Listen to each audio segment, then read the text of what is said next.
Who else here? Me. Oh, okay. The Great. important people.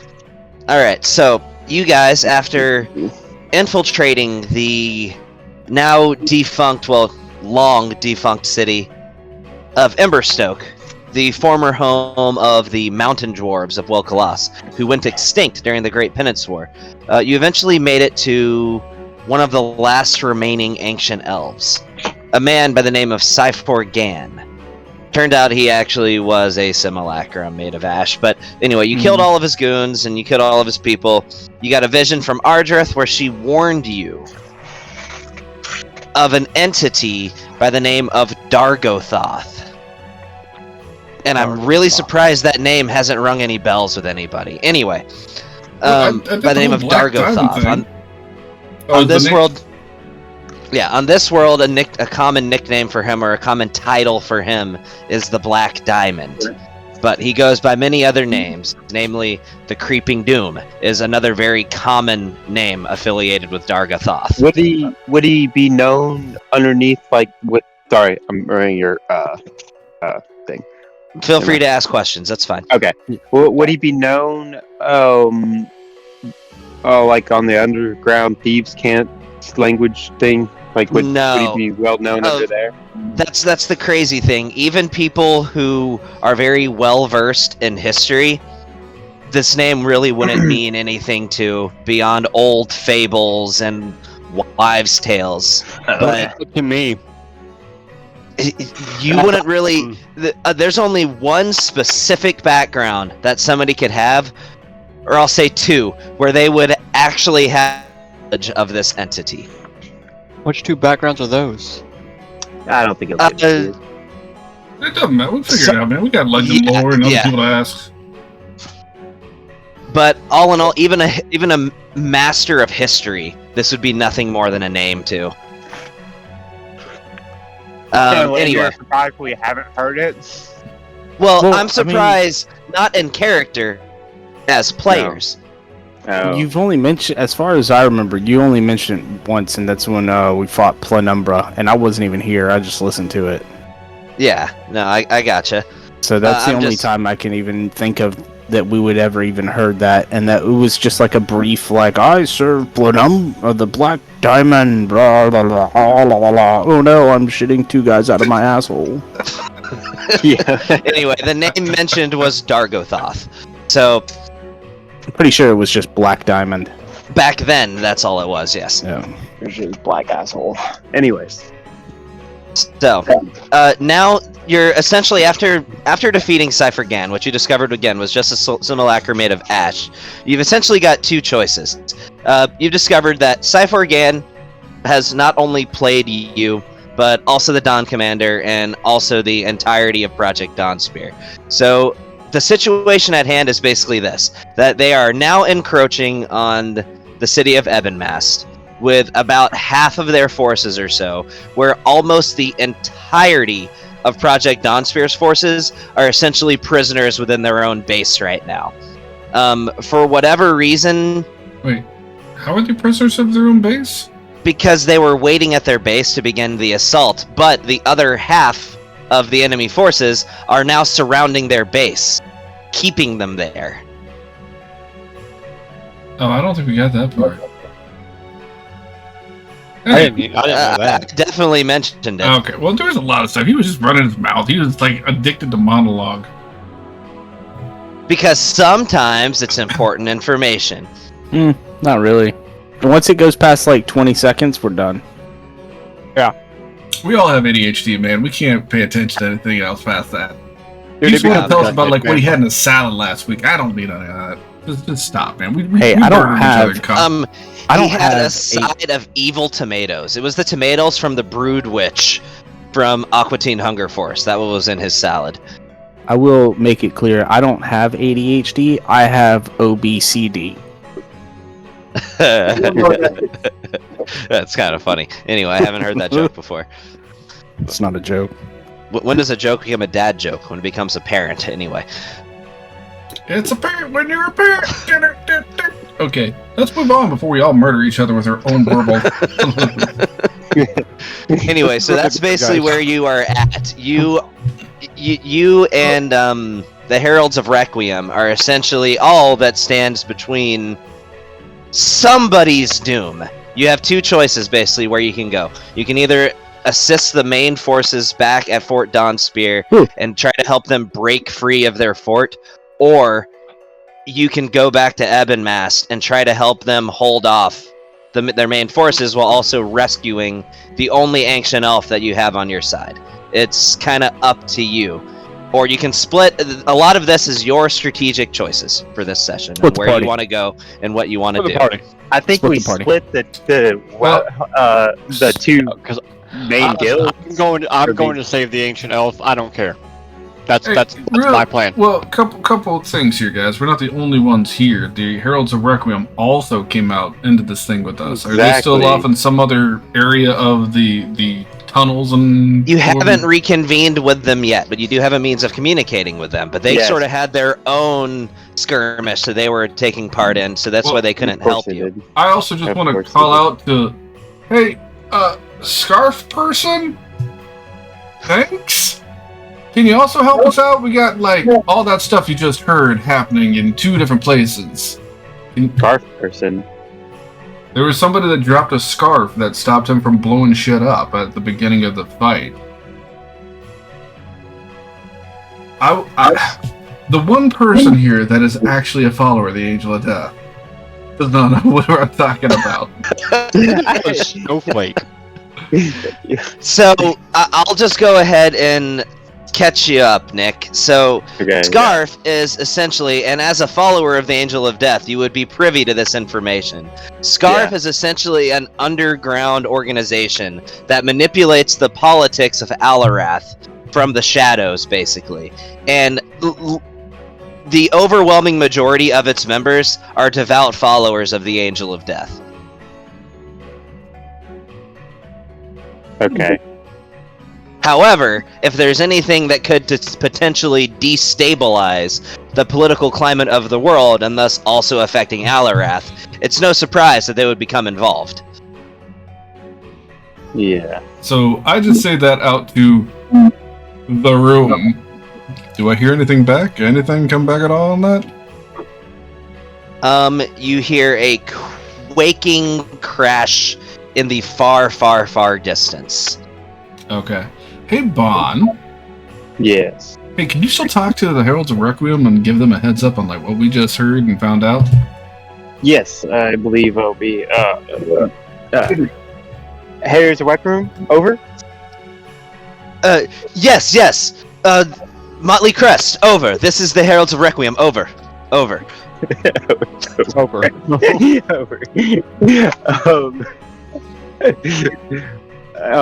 Are y'all finished with what y'all are doing? Over? Because this giant thing just seems to be a giant trap. Over. Indeed, 3 Yithgramars down, over.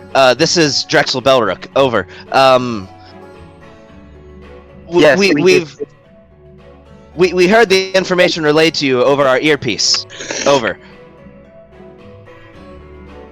So, I think the plan is, he interrupts you and says, over. Oh. I think the plan is to split up and fight on 2 different battlegrounds, over.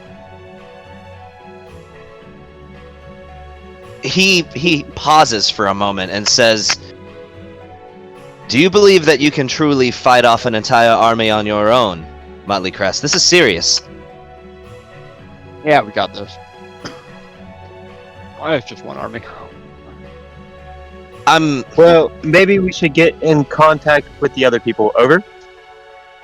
He says, I will not be quick to discount your wisdom on this subject. However, think of it this way. Why is it that they wish to keep the forces of Project Dawnspear corralled within their own base? I mean, surely they understand that they are at a disadvantage against their forces when they are within the safety of their own base. So why it? Why devote the necessary forces to keeping them in one place, just to have the other remainder break off towards one location. What is so important about them assaulting Ebonmass that they're willing to take such a risk? I believe want that to- they they want have to kill all another of us at once. objective. Over. They want to kill us all at once. No, But I believe they that's- have another objective. Over, and they do not need the Project Dawnsphere getting in the way. Over. Of course, because I agree. Surely they understand that they don't have any hopes of causing any real casualties against Project Dawnspear.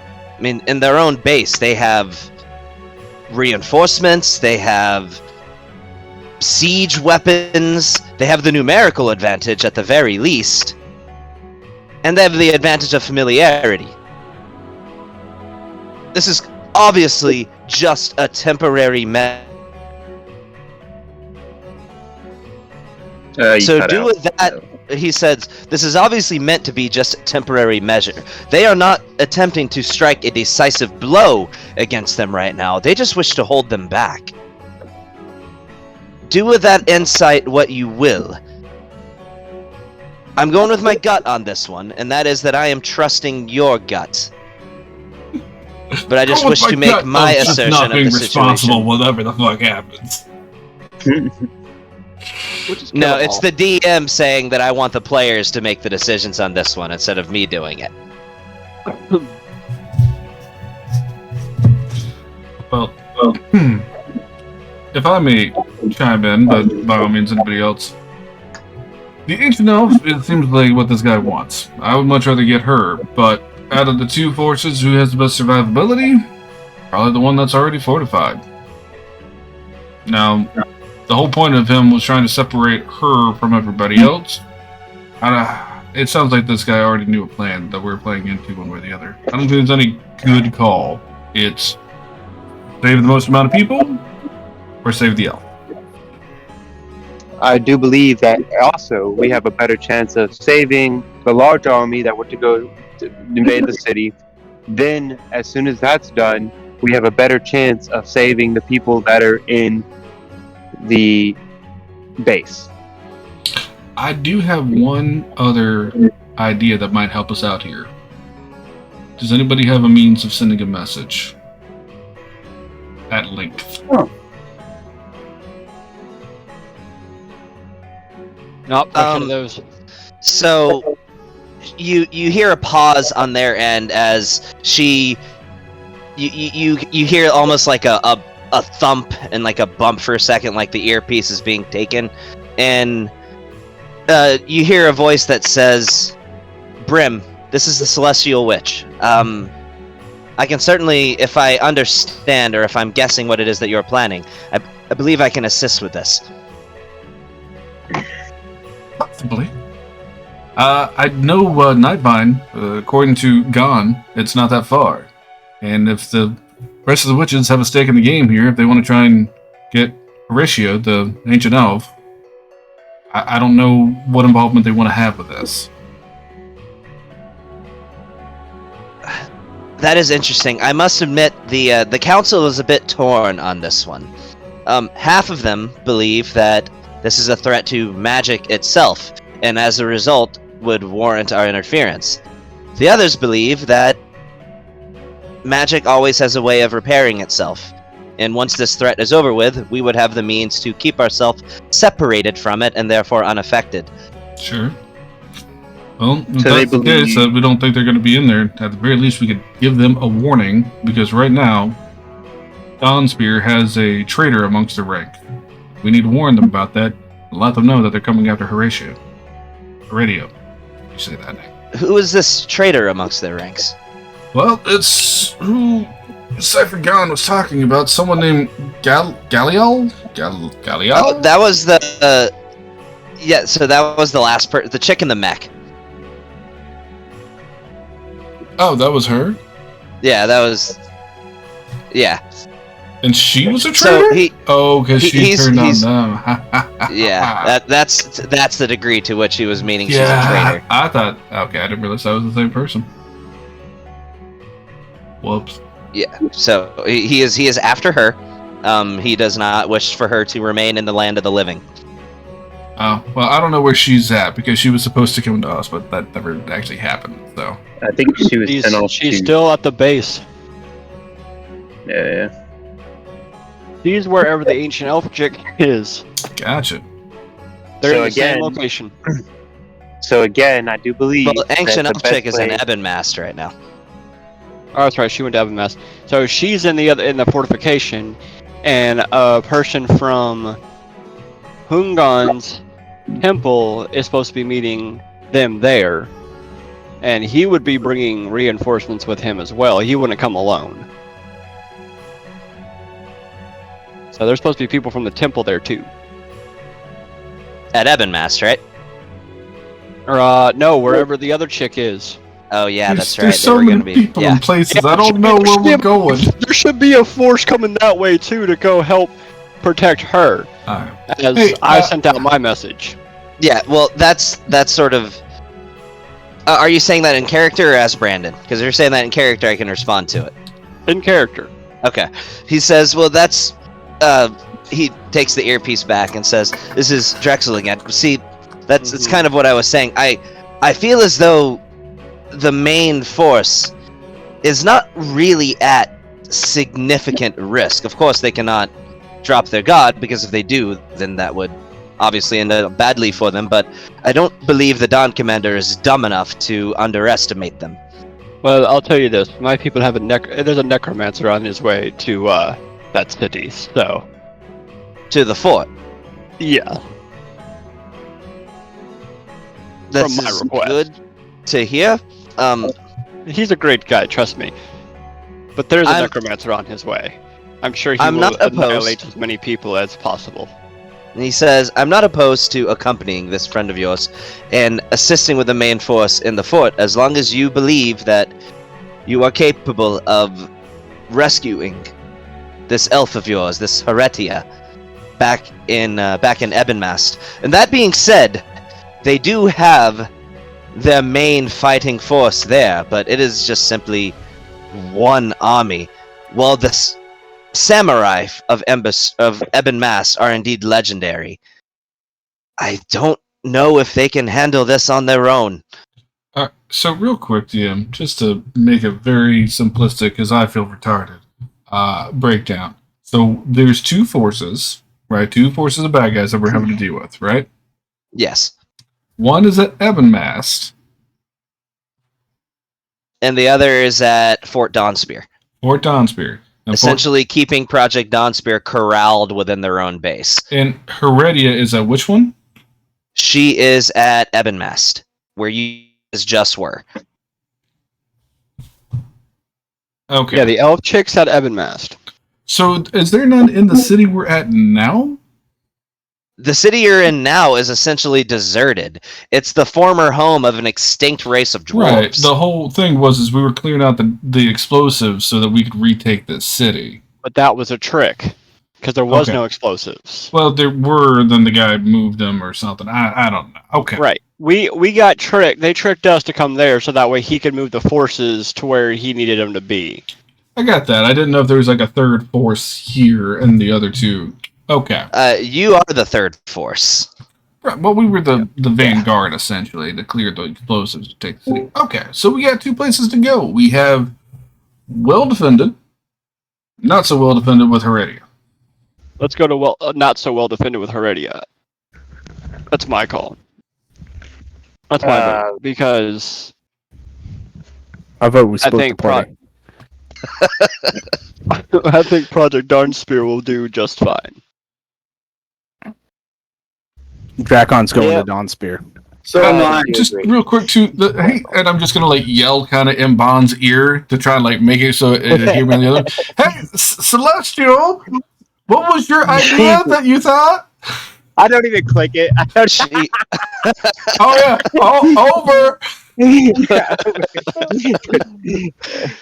she said, "You wish for me to get in contact with the council," I was assuming. Yes? I can send a message. I just want, if nothing else, at least make them aware. If they're at paralysis analysis and can't make a decision, so be it. But I feel that they should at least be informed. Do you believe they are at risk now? I have no idea. There's also this thing called Dargathoth, the Black Diamond that is in play, and I think that's what's causing Ardris' motivation for what she's doing now. And I don't know what that means, but apparently it's influencing Ardris' decisions here. Dagathoth, where have I... It's something also known as the Black Diamond. We ran into one of his minions that was an Onyx Dragon a while back that we killed. But DM, can you roll us a history check, please? So, let me see. If anybody in the group would have knowledge of the multiverse that extends beyond this world, you may make a history check. Dorian count or no? Dorian would yeah, I mean he would definitely count, but Dorian counts, Aaron counts. I know a couple people who this would apply to. Hey, I've been traveling since I got planar shift. Does that count? have you? When have you traveled? We Secretly, went when we were offline. to. We haven't had any rest yet. We went. There's we had one a- person in the party I can think that might be able to have heard Yes. the name at least somewhat, and that's actually Lucas, perhaps.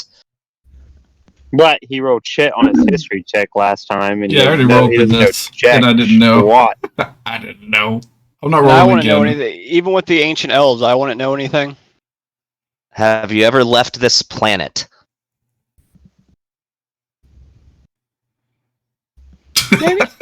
You don't even know your own backstory. I don't know, maybe. I mean, maybe. It just, I mean, Either way, man, it doesn't sound like you just tell us if we should roll or not. I'm rolling a history check. Screw you. If you're doing it, do it with disadvantage. If you have That's what never she said. left the planet for any extended period of time, make a history check with disadvantage. If you have left the planet, then you may make a normal history check. Actually, hold on. Hey, Gavin, I have a question. Okay. When you attempt to learn or recall a piece of lore, if you do not know that information, you often know where and from or whom you can attain it. Usually, this information comes from a library, spectrum, or university, or a sage, another learned person or creature. Your Is that DM your might roll background it- feature? Yes, it is. Researcher. Means you would know where to find the answer. I don't think that means you would know it offhand. Not necessarily. I have the my background is sage. I'm going to say that you don't know the information, but you might have an idea of where to obtain it from. Any degree of lore that extends to the multiverse as a whole might mention something like this. As far as the only thing you've heard that you may have read about Dargathoth in the past in your research is he comes from a world known as Toril, far across the multiverse. Beyond that, you don't know much other than that he is universally feared. Well, I can't say universally, but at least on that world, highly feared. Probably the most feared entity in existence on that world. Wait, hold on, let me roll my disadvantage. Give me a second. Okay, that's a 10. Hey, Okay. Yeah, I'm just gonna say that's all you know. Can I get some jams? Oh yes, Uh-oh. yes you can. You want me to put on jams? I can put on my I want some My- goth rock. That's what I want. Hell Oh no. man, I can put on my super angry gym playlist. breaks out Evanescent CD. That's I mean, fine. That's not what I'm. Yes. Don't get me started. But So let's put it to a vote here, gentlemen. We got a place to be, but which one is it gonna be? I think the. so does anybody want to catch Marte up on the decision-making process right now? Sure. Marte, Um, pretty much we have two options. We can either go to the fortified place of Fort Dawnspear and go help them, even though they're fortified completely, and there's more forces coming to him. Or we can go to the unfortified place and go save the ancient elf chick. And we have to destroy an entire army. Either way, we got to go fight an army. But What I want to One- do, whatever the opposite of what Drakon wants to do. Drakon wants to go to Fort Dawnspear. No. There's no want. That's where Drakon is going. Stop calling him Draco. Draco Malfoy. Darkon wants to go. Darkon wants to go to Fort. Darkon is going to Fort Dawnspear. Yes. Apparently, Hey, he said no Drakon, matter what, that's where he's going. Hey, Drakon, if you'd like to go to Fort Dawnspear, I can just teleport us. Oh, you want to go too? I'm going too, yeah. Okay, you're So we're we're splitting the This one of party. your people. What is the why? I'm going to Ebonmass no matter what. I'll show you an Ebon Mass. I want to go to wherever Big Pappy is. Oh my gosh. All right. I am going to Ebonmass.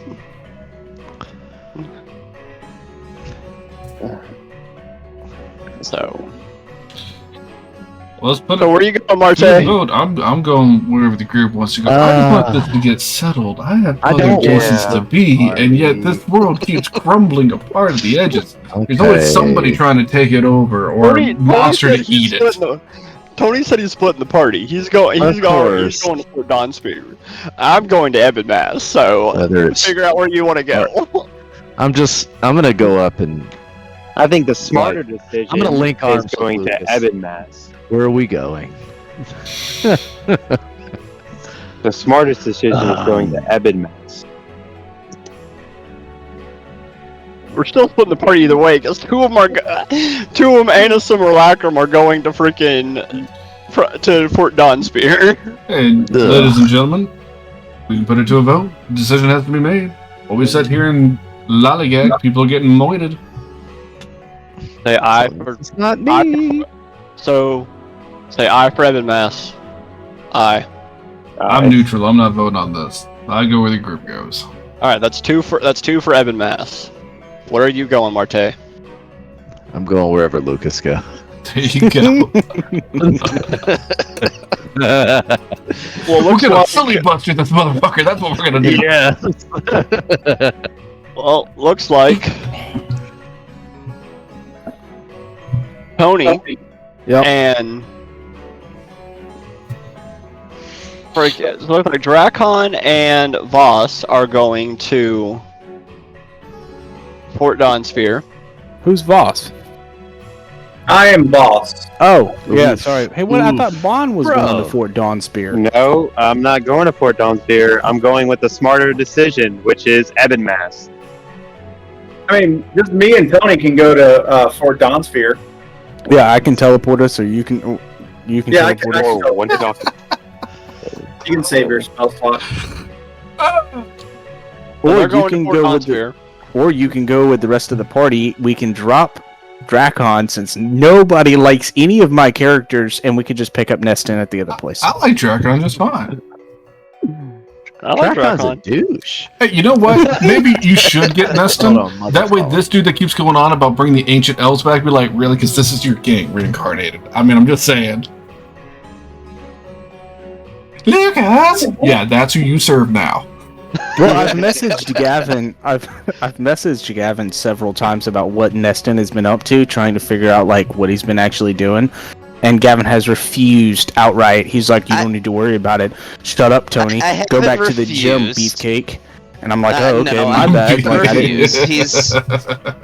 I didn't mean He's to doing offend Order you, of Master." Shield and Light stuff. Honestly, what he's doing right now is No. involves Don't the- say it out loud. Don't say Yeah. it out loud. I want to be surprised. Okay. Alright, I'm gonna be Well then. surprised. So Evan. we're splitting the party, Gavin. Congratulations. That's phenomenal. So wait, hold on.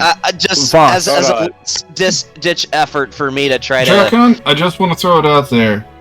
Probably a whole lot more Volt to kill over at Ebonmass. Yeah, man, dude. You see, it's a tough decision because he's like the founding member of Dawnspear, so he's got to go. Okay, but we can defeat the force in Ebonmass and bring the force in Ebonmass to Dawnspear. He's got to go to Dawnspear. It would be the smarter decision to do that because we You have know, more Tony, forces Tony, to The clear. smarter decision I for someone with an I intelligence of 8. I tell you Tony, what, this is support- what I will. If I, I may. support you doing whatever your character would do. I support you. I appreciate it, Brando. Yeah. So, look, yeah. I'm gonna suggest that Voss goes with the party and Drakon takes his lonely self, and also hitchhikes a teleport from Voss to Well, Dawnspear. Before you, if I may. Yep. I just want to say, we dealt with these guys here. We set the trap. Right? The whole point of this is to be able to detour everyone away, just like they were talking about. We can save Heredia, and I'm going to be honest, Drakon, if your forces are as mighty as you think they are, in a fortified position, how well do you think they're going to get overrun by Bolt? They should be able to hold that. So if we charge in, we should be able to break the line for these people, deal with this guy, wreck his face, save Heredia. Because I'll be honest, even if we go to the Dawnspear fortification and we save them, they still win. And that's taking lots for your people. And I'm also just keeping going on there. I'm not trying to cut you off, Brandon, because you all get a bunch of temporary hit points, because that's an inspiring speech. How much? Did we get a short rest? Bond, can I see that earpiece real quick? Sure, I hit him the earpiece. How's the Requiem? Yes, this Meow. is Ungan, if I remember right. This is Drexel Correct. Belrook speaking. Drexler. Are y'all planning on going with us to fight this armor? Or are you going to the other one that we don't pick? I It's feel a as very though important that would be a question. smarter decision. To go with us? Or go to To the other? assist them back at the main force. Alright, Well, then they if cannot we're- if remain Drakon- unopposed in Ebonmast. I feel Drakon as though is- if we can assist, we can get their help in Ebonmast sooner. If Drakon is going with you, can you take one of your members and send them with us? So that way No, they're coming Yeah. with us. They're coming with us. If no, we go they're to going to the other place. no, they're going They're to going- Ebonmast. They're going opposite of he just said they're going opposite of what we're going. No, I'm pretty sure he didn't, but okay. What did he say? Well- What? Clarify what he said, So, Kevin. what he was clarifying is that he's going to follow your strategy, but he was giving you a suggestion. I think we can handle going there, and they can handle going to the other place. One of their members comes with us, since Drakon is guaranteed Well, going somewhere else. I think he has expressed that neither one of our groups can deal with an entire army. Is that wrong, Belrook?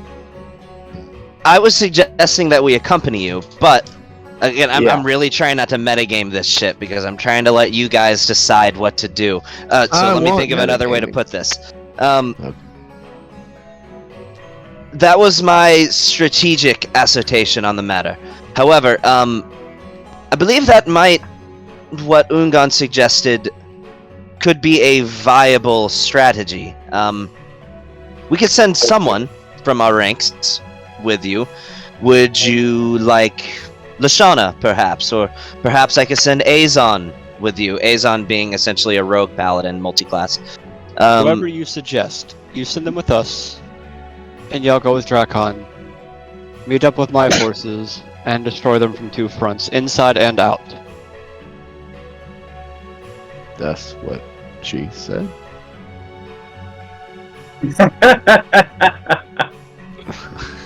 The slow reveal of it too. Dawnspear can handle the fighting from the inside, and y'all can handle fighting from the outside.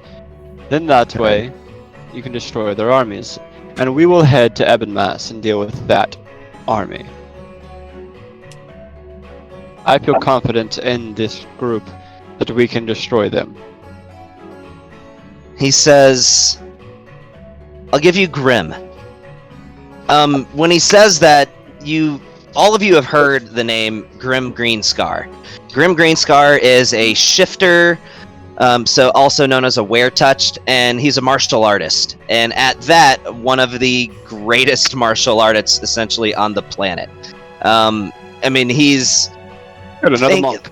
Think what I'm happy with Bruce that. Lee. Think what Bruce Lee is. In reality, people view him in the same capacity. He's my guy. Pretty much.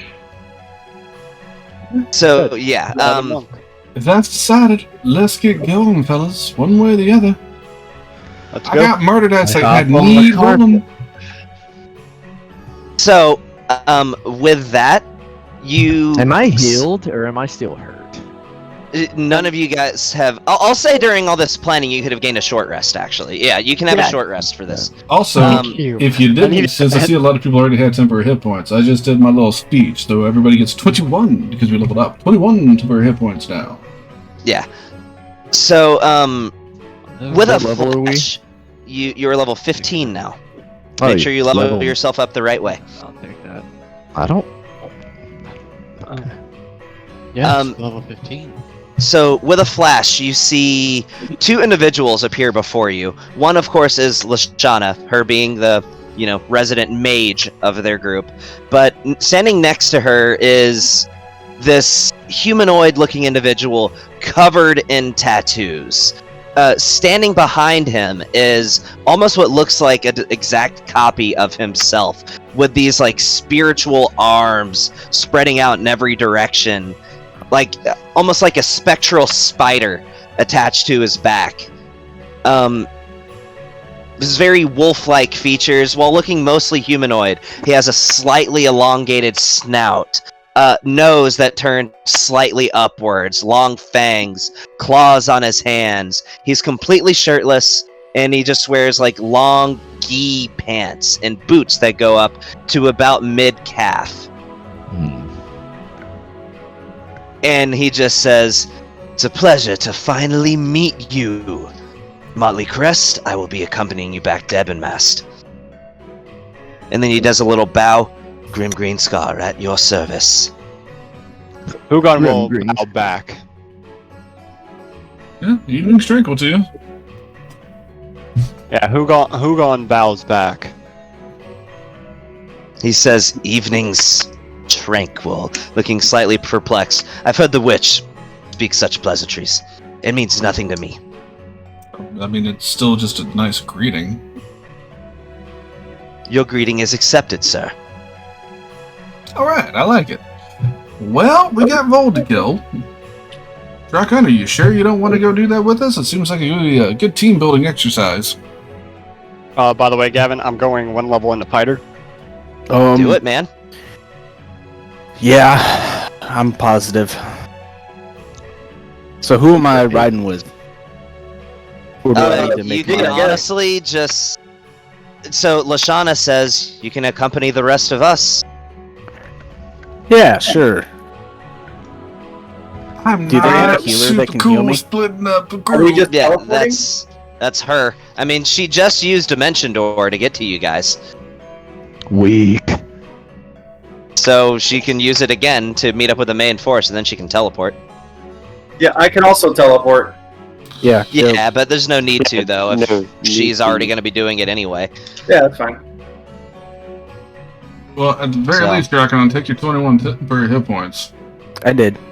And Trust me, Tony, I if did. you would like to level up Neston real quick so that you may use him, you can. Yes, I will. Neston? Yep. We're going to bring in all the What? throwbacks, apparently. Yeah. Oh, Yeah, my. I mean, we may or may not see Big Pappy this session, too. Maybe. Don't you get my hopes up, boy. Neston is. That is That's the that is last too time I liked much of one a of Tony's tease. If you- characters. Don't you get my hopes up about Big Pappy and take it away. Ooh. Drakon is taking a level in Sorcerer and picking up his 6th level spell slot. Nice. And then, so let me release him.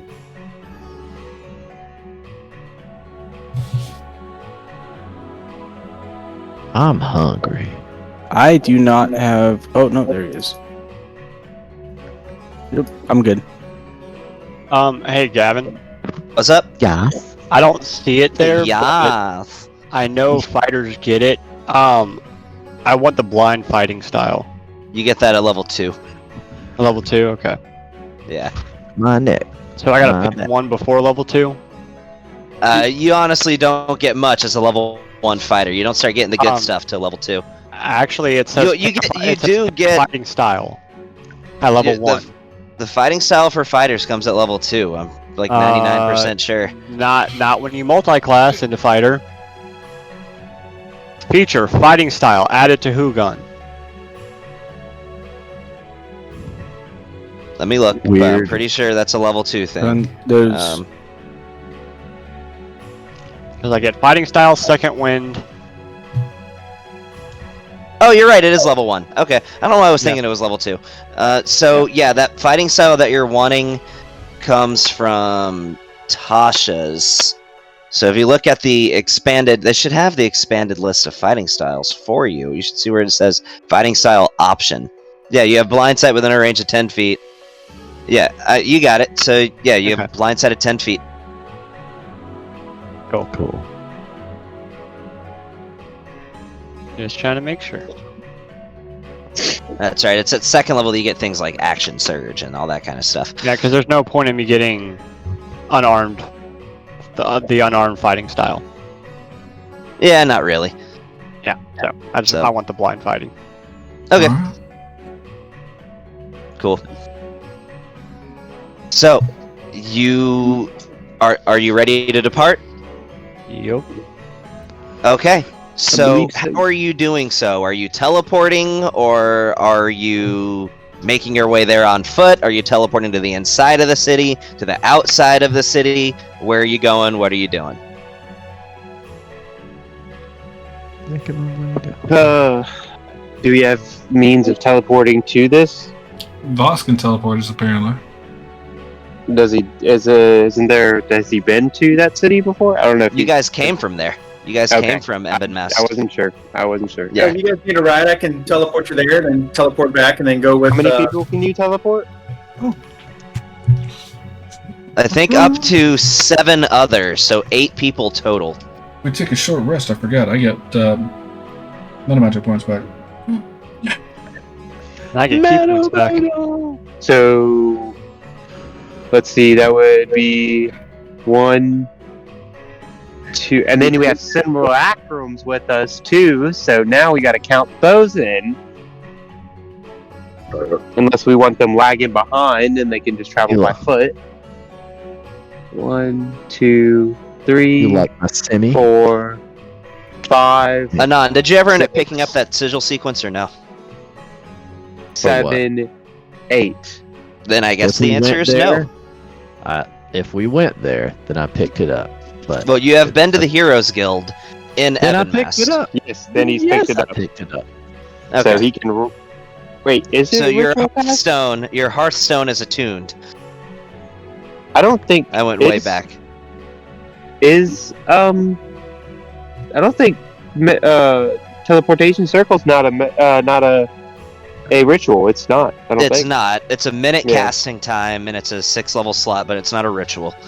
Yeah, Yeah. that's what I thought. Yeah, I can go ahead and Well- cast it. I had to short rest anyway, so we'll make it happen. Okay, cool.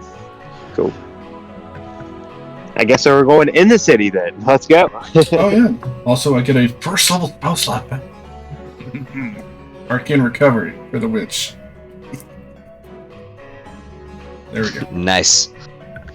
Okay, One, so the spell goes off and the teleportation circle appears. Now you know it only appears for 6 seconds. So when it does, all of you rush through this portal, and right after Grim gets through, it was just in the nick of the time when the portal closes. You find yourself standing in, what is this place called? It's in Dragon's Fall Tavern, which is the main, it's kind of just the other name affiliated with the Heroes Guild. It's the name of the tavern inside of the Heroes Guild back in Ebon Mast, and you hear there is conflict all around you. Not yet specifically in this tavern, but much to your chagrin, despite the fact that you left Heretia in this tavern, she is not here. You know that, at least you would know, Ungan, that the order that she is from glorifies battle. They view it as it's the ultimate test of one's self. And despite the fact that you didn't want her getting involved, chances are she would not be able to resist the urge to partake in battle. So she's probably out there doing that, you imagine. So, however, you are not alone standing in this Heroes Guild right now. As you look around you and you actually see a familiar face that, well, I say face, but you don't actually see this person's face. You see one Azrael Blazemark is currently present, which you recognize as the High Vizier of the Vold Consortium. So, and you have met him once before, when you were back in, somebody refresh my memory. Name of that Vold city in the... Well, and also the name of that Vold city in the south. Frickin'...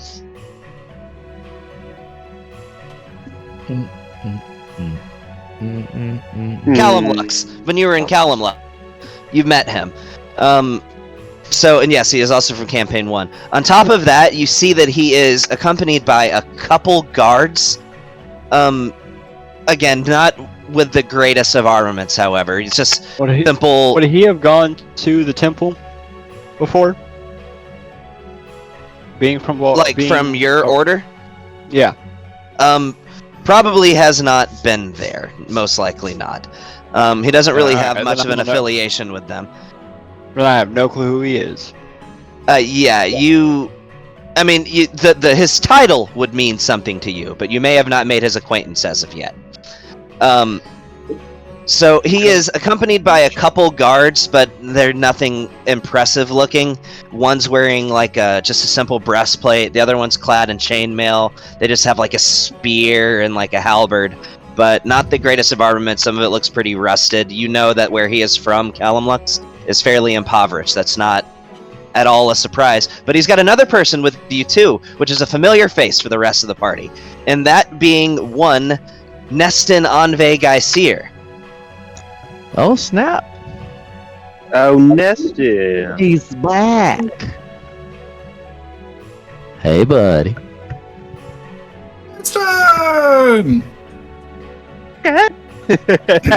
Sorry, I'm eating ribs. Pleasure to meet your acquaintance. I'm Hungan of Death Gate. You've grown since the last time we saw you. And So- I'm not talking to Neston. Oh, you're not talking to Neston. He says, I'm Hungan of Death Gate. you can call me the High Vizier. It is a pleasure, Ungan. Yeah, well, Vizier. I don't do well with titles. So, we were just stopping through. I was on my way to the capital to speak with the king, sort of clear the air regarding our new membership in the Bolanshire Alliance. And then this happened. My men are out there fighting, but as you know, we are very few. And this was mere minutes ago that this all happened. I was about to head out there to join them, but everyone knows that the samurai of Ebonmast are worth their weight, but they are out of their mettle here. Of course. An elf with weird looking, that looked rather strange. Did she go that way too? Had a, big light rod. Looked like it was on, like, big beam of light. Run that way. He says, "Excuse me? Did she perhaps have horns?" Yes. He looks stunned for a moment, and this is when he takes off his mask. And before you, expecting to see a Vold, is a humanoid individual that I've described before, but you know, to your character, you see he's got like bright yellow eyes, bright red hair, sort of olive skin. He doesn't have antlers, but not every ancient elf does. And you recognize him to be an ancient elf. Man, I thought these are like extinct, but they're just popping up all over the place. You do. I'm gonna take my mask off. And this is the first time that they've ever seen me without it. Good to know that more of us have survived. Well, he says, not entirely unscathed, as he holds up his hand and you see a spike come out of his wrist. Yeah, I don't want one of those who got the mask back on. The eyes glow back green. Well, if she went that way, then I'm going that way. Who is she? There were none of our people left. I was the last one. She's a purebred. As I am half. Purebred means incest. And, yes, so, don't worry, we'll explain everything later. Let's deal with the army outside. She was trapped in a snow globe. Yeah, listen, she was trapped in this force orb thing. It's a big long story that we don't have time. More people are dying as we speak. Said, so I also just happened to meet up with, what is your name? Neston. He says that he knows you. Yes. Neston Enve Geysir. It's a pleasure to meet all of you once again, friends. Lucas. Neston. And Hugan. How's your mother, Neston? Oh, she's doing very well, thank you for asking. I'm glad to hear that. How's your brother doing? And he's pretty good. Still making your way to becoming the next Twilight speaker. Eventually. Have you healed anyone since we last met? Of course. And It is my job. Raven would say, have you found a wife yet? Okay. Neston doesn't speak with dead people. You're talking to the wrong side character.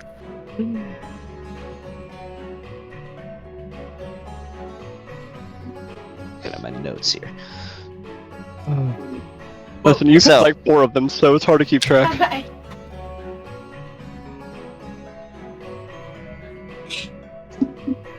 Well, back to, So I will say that Azrael says, why here?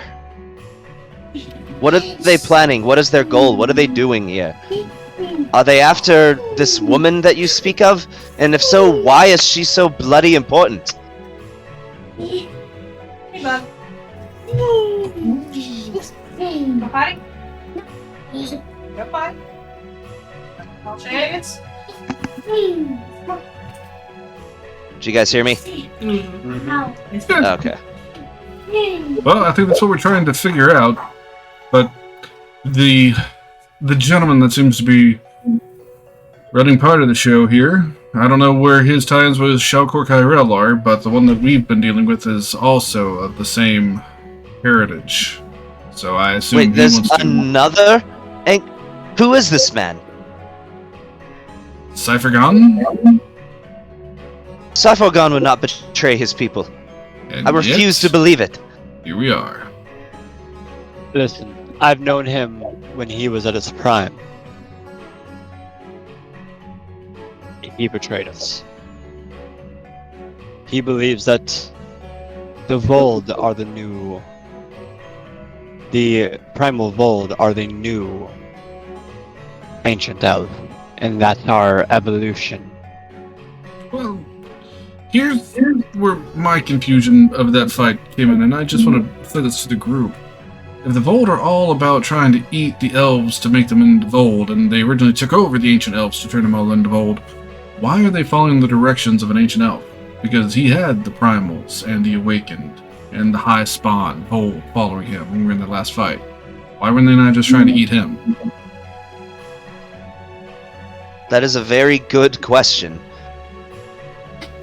So, He made a simulacrum, and that's what we fought in the ancient dwarven city. So, we don't know where he actually is. Oh, hey, I might be able to help out with that. my only theory is this.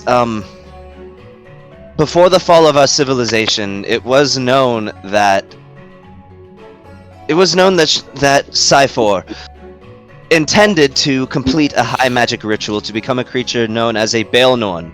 For those who are not familiar with what that is, Oh yeah, it can I'm be super most familiar. compared. Well, for the rest of you, it can We're most be all- compared to what your understanding of a lich is. Mhm, mhm, Except a Baelnorn, mhm. they keep their They keep their mind, they keep their personality, they keep their morals, they keep their values. Yeah, you see, as far as I know, right, so when an elf is getting towards the end of their life, they can voluntarily enter a state similar to lichdom, but it doesn't have a reliquary to store their soul outside of their body. They're undead, but they keep their mind. And then the undead void, which can seem like that, it's a similar type of enchantment that we ran into. And just to make it clear, this is also something that's more of a communal of the few type of spell. So it means there's typically more than one person that it takes to cast it. And I'm gonna pull out and hand him the piece of. I'm gonna pull out and hand him the piece of skin with the rune on it. He has done it. Somehow, he has done it. Perhaps the reason why he has not been attacked by them is because they do not recognize him to be an elf at all. Now they see him as a Baelnorn? An undead.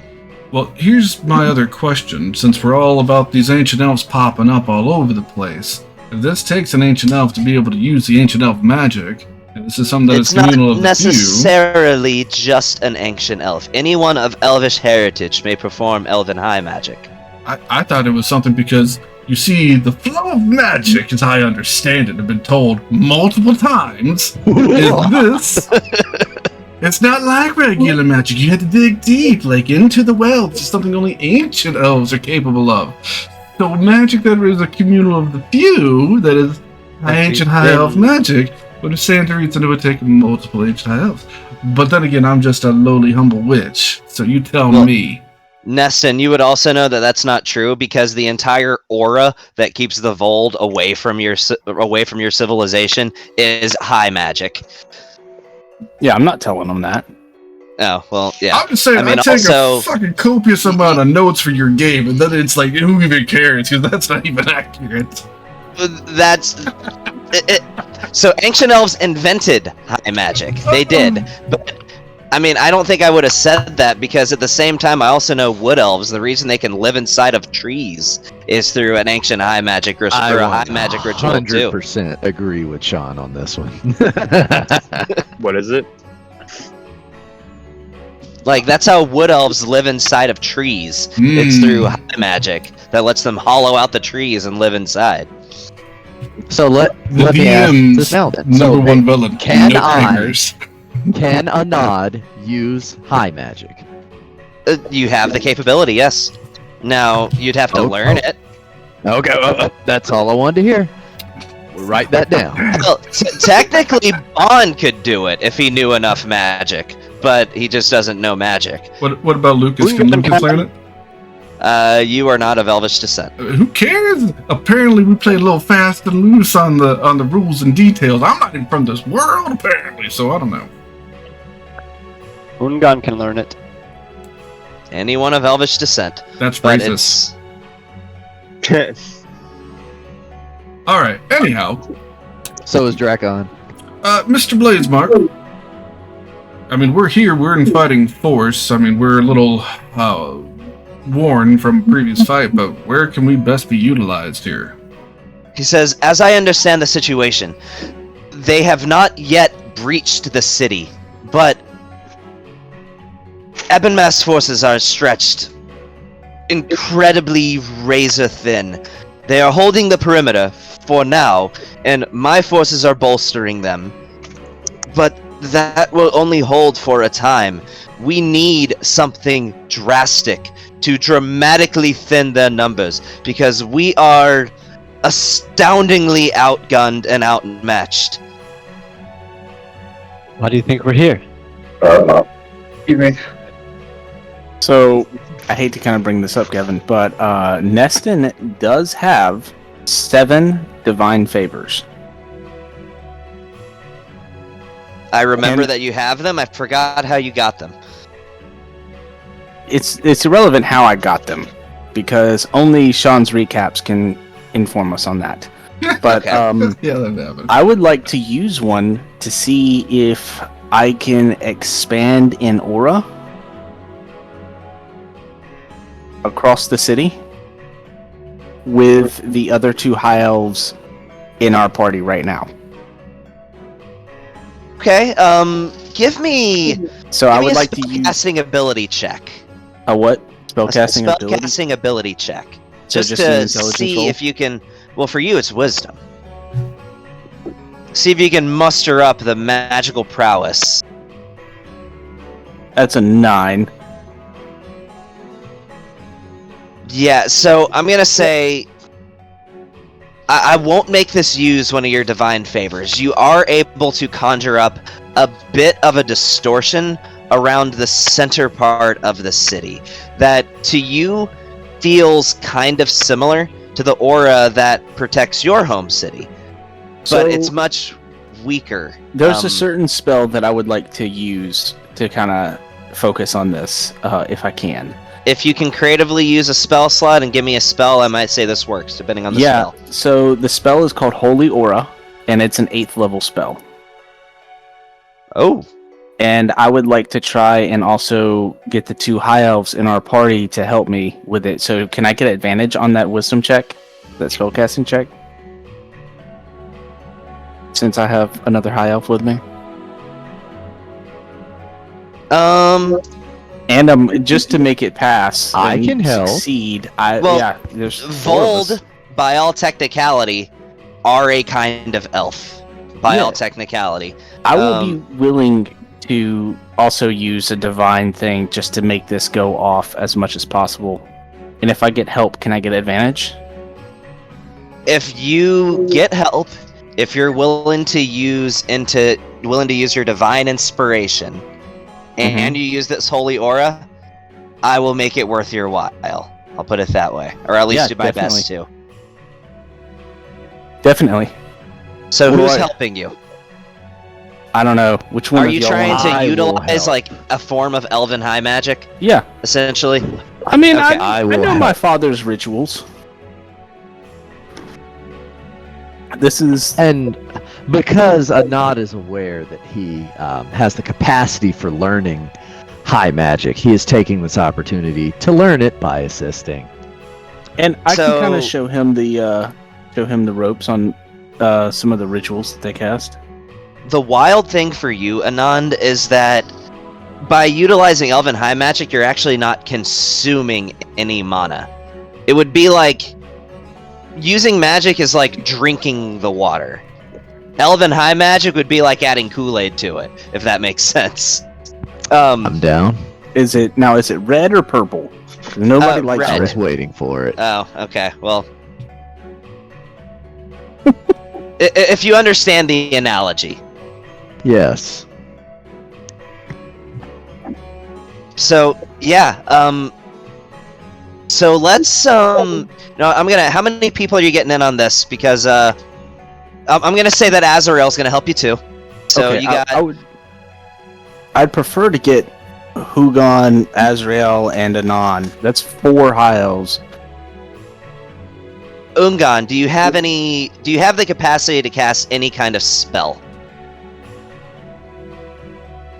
Because that's going to determine whether you can help with this or not. Yeah, but he can hit us with them thoughts and prayers. Actually, Gavin, I was actually going to talk to you. I don't want to do the 1 level in the fighter. I was going to do the 1 level in the sorcerer. All right, So I then need yeah, to delete that. you can help. Okay. But I need Alright, you to so- help me because you have the sorcerer shit. I don't. Yeah, no, I got you there. I'll do it. I need to delete fighter from you then, and Yep. I'll worry about that here in a second, so I don't get distracted. So, here's what I need from everybody. I need a spellcasting ability check. There's a total that we are looking for. The more people you have involved in the ritual, the more likely it works. Could Lucas Mine. provide his assistance? Oh, yeah. He is a powerful spellcaster. But I- he is not an elf. I'll say Lucas can help, but he's taken half his total to add I'll to be it. honest. There's mine. I see Neston trying to do his thing. Well, he's already rolled. Oh, I'm sorry. What is it? No, I'm just saying, Neston, do you really need to make this happen? Well, Lucas, it is a very powerful spell that Krovgrim taught me, and Anand is like, yeah. Do you need this Drovgrim. to happen? All right. I'll tell you what. I'll just make this real easy for everybody. Who all's helping out with this thing? I am. Me. Hungan is. All right. Give me one And sec. Anand and Azrael are as well. Sure. Give me. I'll just make this for sure. I will go ahead and give Anand and Azrael, because I don't know Ungan is actually sorcerer. He just became one. I'll give them both a potion. Put that down the hatch and do your thing. What potion is it? Potion of advantage. Okay. Let me give that intelligence check. You gave that to Neston too? No, because Oh, Neston doesn't Anand. need it. Because Anand. Neston rolls a natural 20. So it's 25. Oh, Okay. yes. And Azrael has advantage on his. Azrael rolls a Oh, wait. 32. That was the wrong thing. That was a save. I needed a check.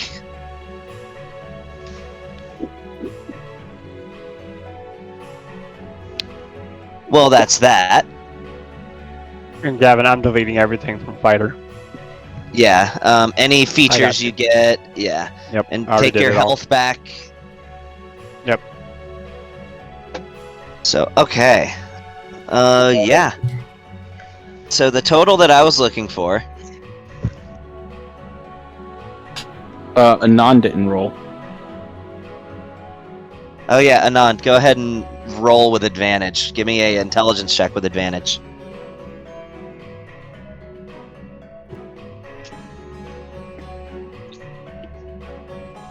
Look at Lucas. How much money does it take to make those? A potion of advantage, like 250 gold. And then I also have to have the time to 34. make it. 55. So total of 74. Interesting. As he's 34. counting gold in his hand. No, I'm. Oh, I thought you were talking to me. No, I'm doing How much math. gold are you giving me? 1,000.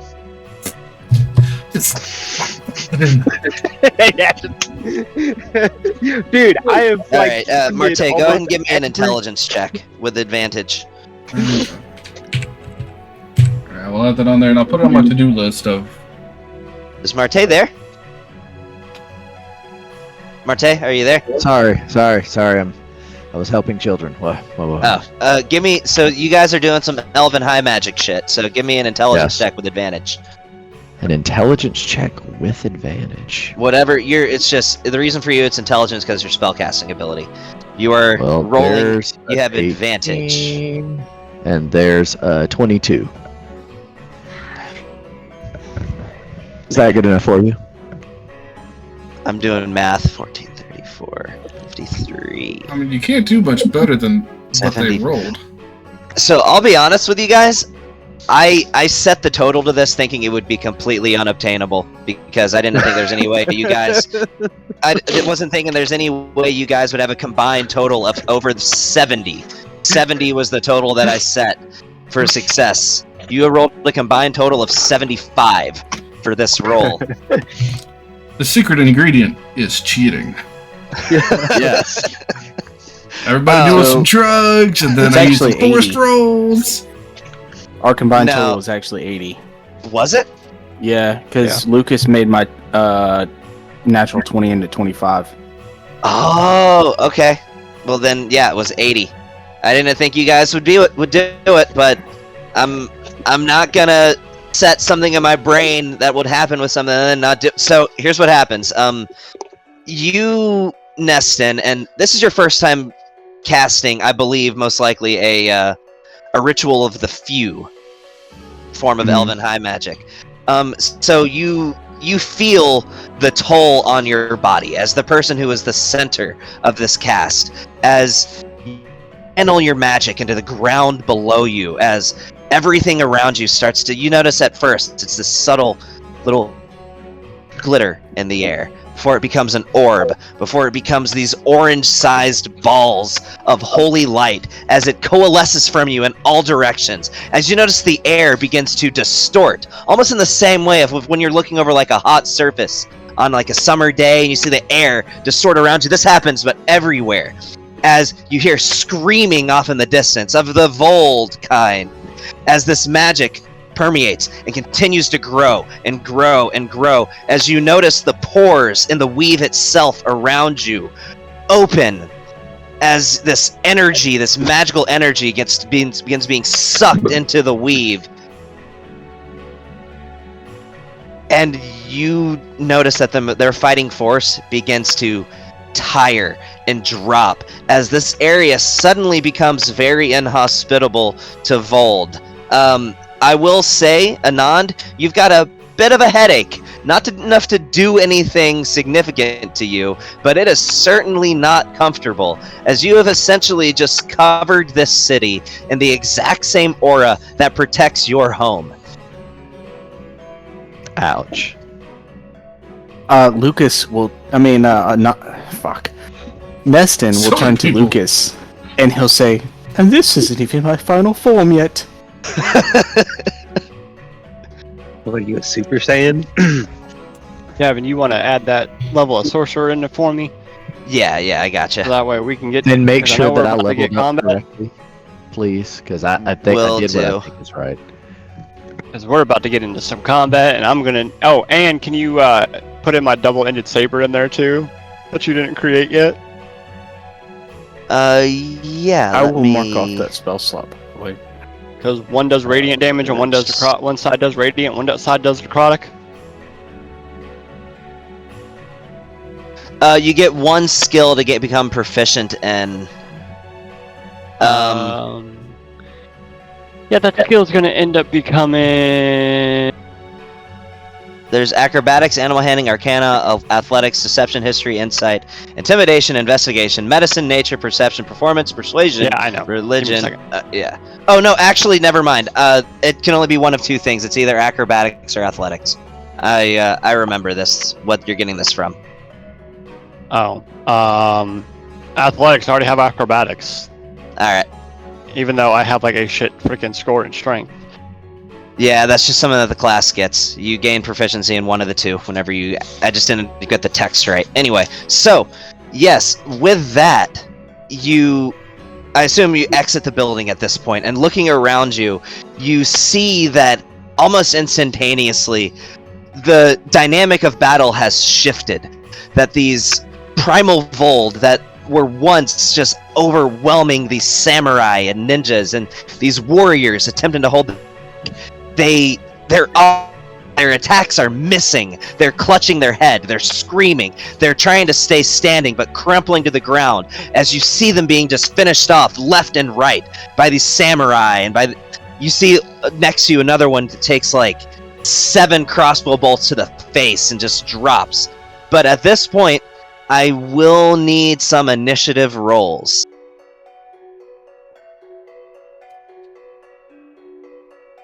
So we're actually we're doing the thing. I would assume so. Oh, Hey, Julie, do the thing. Gavin, What's I'm up? Sorry. where's Let's my take that source of down. origin so I can actually read it? I didn't hear what you said, Brandon. Where's my sorcerer origin so I can actually read it so I know what I can do? Because I don't have anything about this new sorcerer that you made. I don't.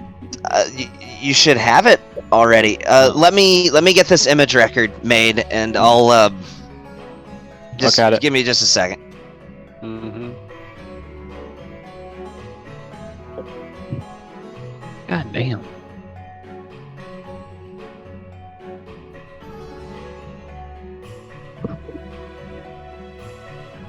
Neston has a lot of stuff in his inventory.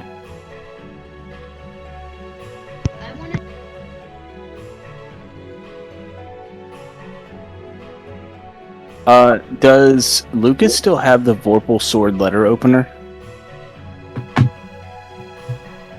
I don't know. Does he? You mean, or do you mean to say Lucas, or do you mean Dorian? Lucas. No. Neston bought it from that vendor that was the a letter herald of opener the is the dragon. portable sword letter opener. Yeah, because Dorian bought it, and then Neston bought it again from that vendor that was, what was that chick's name that she ended up being like a silver dragon or something? And then she had this herald that was selling a bunch of stuff for her, Oh, I know who you're talking about. And then that's how Neston Um, got Dorian's Vorpal Sword letter opener. And Yeah, then I know I who think you're talking Neston about. gave it to Lucas when they split ways. I did get a letter opener. I don't Yeah, think I it's ever a took the time Vorpal. to identify it as a Vorpal sword, but No, it's Good not a to Vorpal know. sword. It's a replica. It's fake. It just looks like a Vorpal sword. It's just a straight up letter opener. yes, no, I saw the letter opener. Okay, so you got it. Good, good. That's gonna make things a little easier. Oh, I see it, Gavin. You see it? Okay. Yeah. So, Anon, do you have Julius with you right now? Of course. Okay. Yep. Of course. He's just here waiting patiently. Alright, so then, Voss, you have both the Griffin and the Pegasus with you right now. Yes, and my simulacrum, obviously. I mean, I have the simulacrum. He has the griffin. Yeah, you have the Pegasus, he has the Griffin. So we're gonna drag these guys off screen. You know, I was holding on to that nat 20 for like almost 2 months. They would forget having a fight. However, you do not have the animated objects with you anymore, which thank fucking God. What? It's all the rocks? The little mini rock golems running around? It's just it made the battlefield way too convoluted. So, Gavin, I have a crazy request. Okay. Since Neston knew that they were fighting, is there any chance I could have gotten off a planar ally? Yeah, that's fine. You only just did a ancient high magic ritual. However, But- Neston, after that, I will say one thing. You take 1 level of exhaustion from I the knew that was ritual. coming. I figured that was coming. But I don't need the planar ally here with us as long as he's around the city killing things. And I will Gotcha. pay whatever cost he demands. Neston is pretty wealthy. Okay. Deleting Drakon from the combat tracker, putting Bon in here, putting Neston back on the combat tracker, which feels good. I'm glad to be back. Oh crap! I just deleted it. Oh, by the way, so we had a couple people that didn't need the temporary hit points since they had them from the last time. So we got 2 more people that can get them. So a nod, you can get 21 temporary hit points.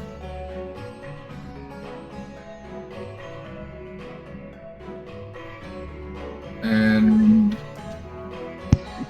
Gracias.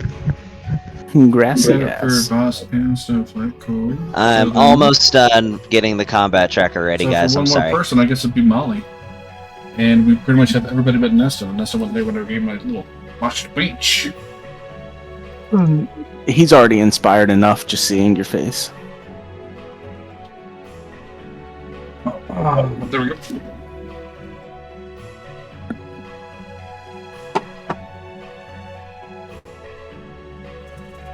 Jeez, it's like all my spells are all rituals.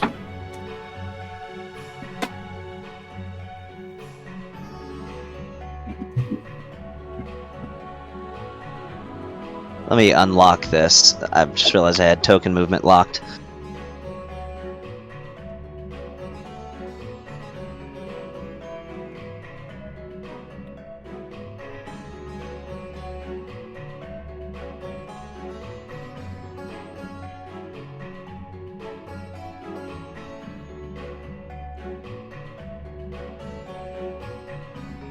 Ooh, we got Lieutenant Urabesh.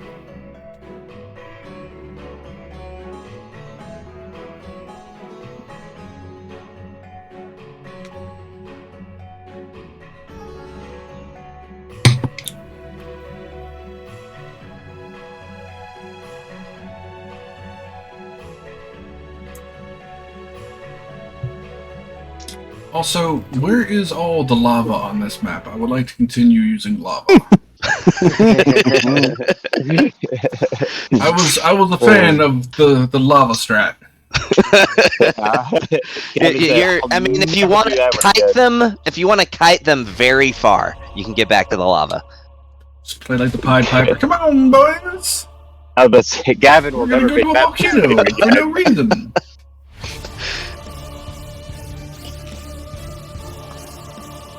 All right, let me roll NPC initiatives. Has anybody not rolled initiative? Everybody roll initiative if you have not done so.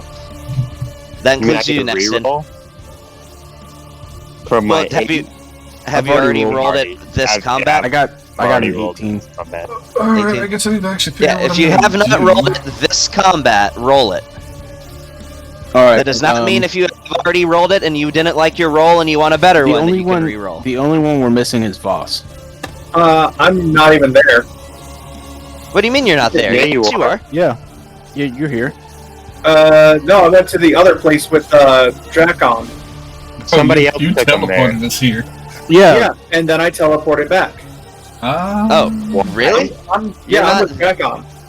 So what about your simulacrum? Is your simulacrum here? No, he goes with me. Dude, the point was is for the other group to take him there so you could be with us. That's why we took Shinji or whatever his face is. Green boy. Green goblin. Oh, thank you for that. Grim Green Scar. It's like the Super Smash Brothers thing. Grim Green Scar enters the battle. Also Azrael Blazemark, I assume? Indeed. Jesus. Okay. Yep, him Yep, too. When you do a war, there's a lot of people in the combat, I guess. Let me roll initiative for him. Also, don't Unless you forget Heredia's completely on wanna here be- somewhere. So make Unless sure you you put her stuff completely- in. Pretty much be out of yeah. the session. Why does the combat tracker keep getting bigger? Yeah, the combat patch is like a page and a half now. So, because Gavin doesn't learn moderation, it's just all the things all the time. Don't worry, guys. If you're at the bottom of the initiative, your turn's gonna come up. Oh, in man, 3 I wish- hours. I wish y'all could see the combat tracker in Curse of Strahd right now. Like, there's like 47 cultists, 6 plagues of rats. It's pretty nuts for me. I mean, That's so, what all but that. here's the thing, though. The overwhelming majority of this combat tracker isn't me. It's you guys. So, It's also your NPCs, Gavin. Not Anyway. you guys. you I mean, it's mean just 3 Bob. of them? 50-50. Anyways, You guys had to have 19 different characters for some stupid reason. Man. I like So, diversity. is- Don't is- hate on me. If I didn't have to have tricks, then I wouldn't need 2 characters. But nothing question I ever is come up Voss against here is with us magic. or not? so- that is entirely up to him.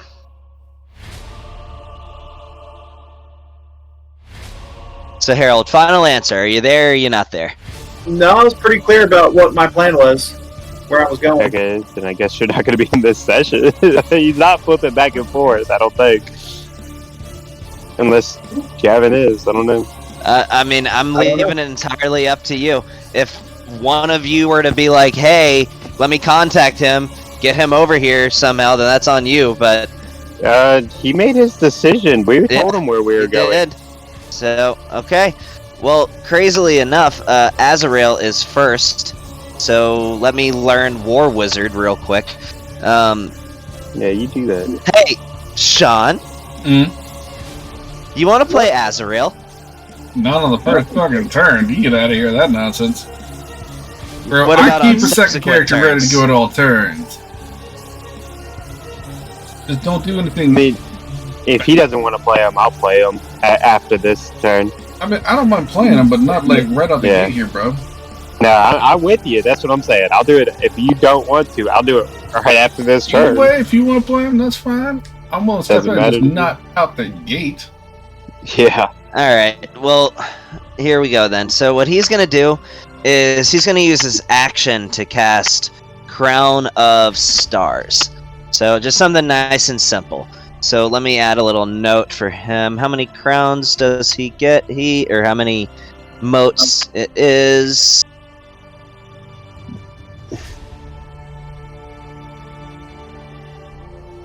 7. So he has.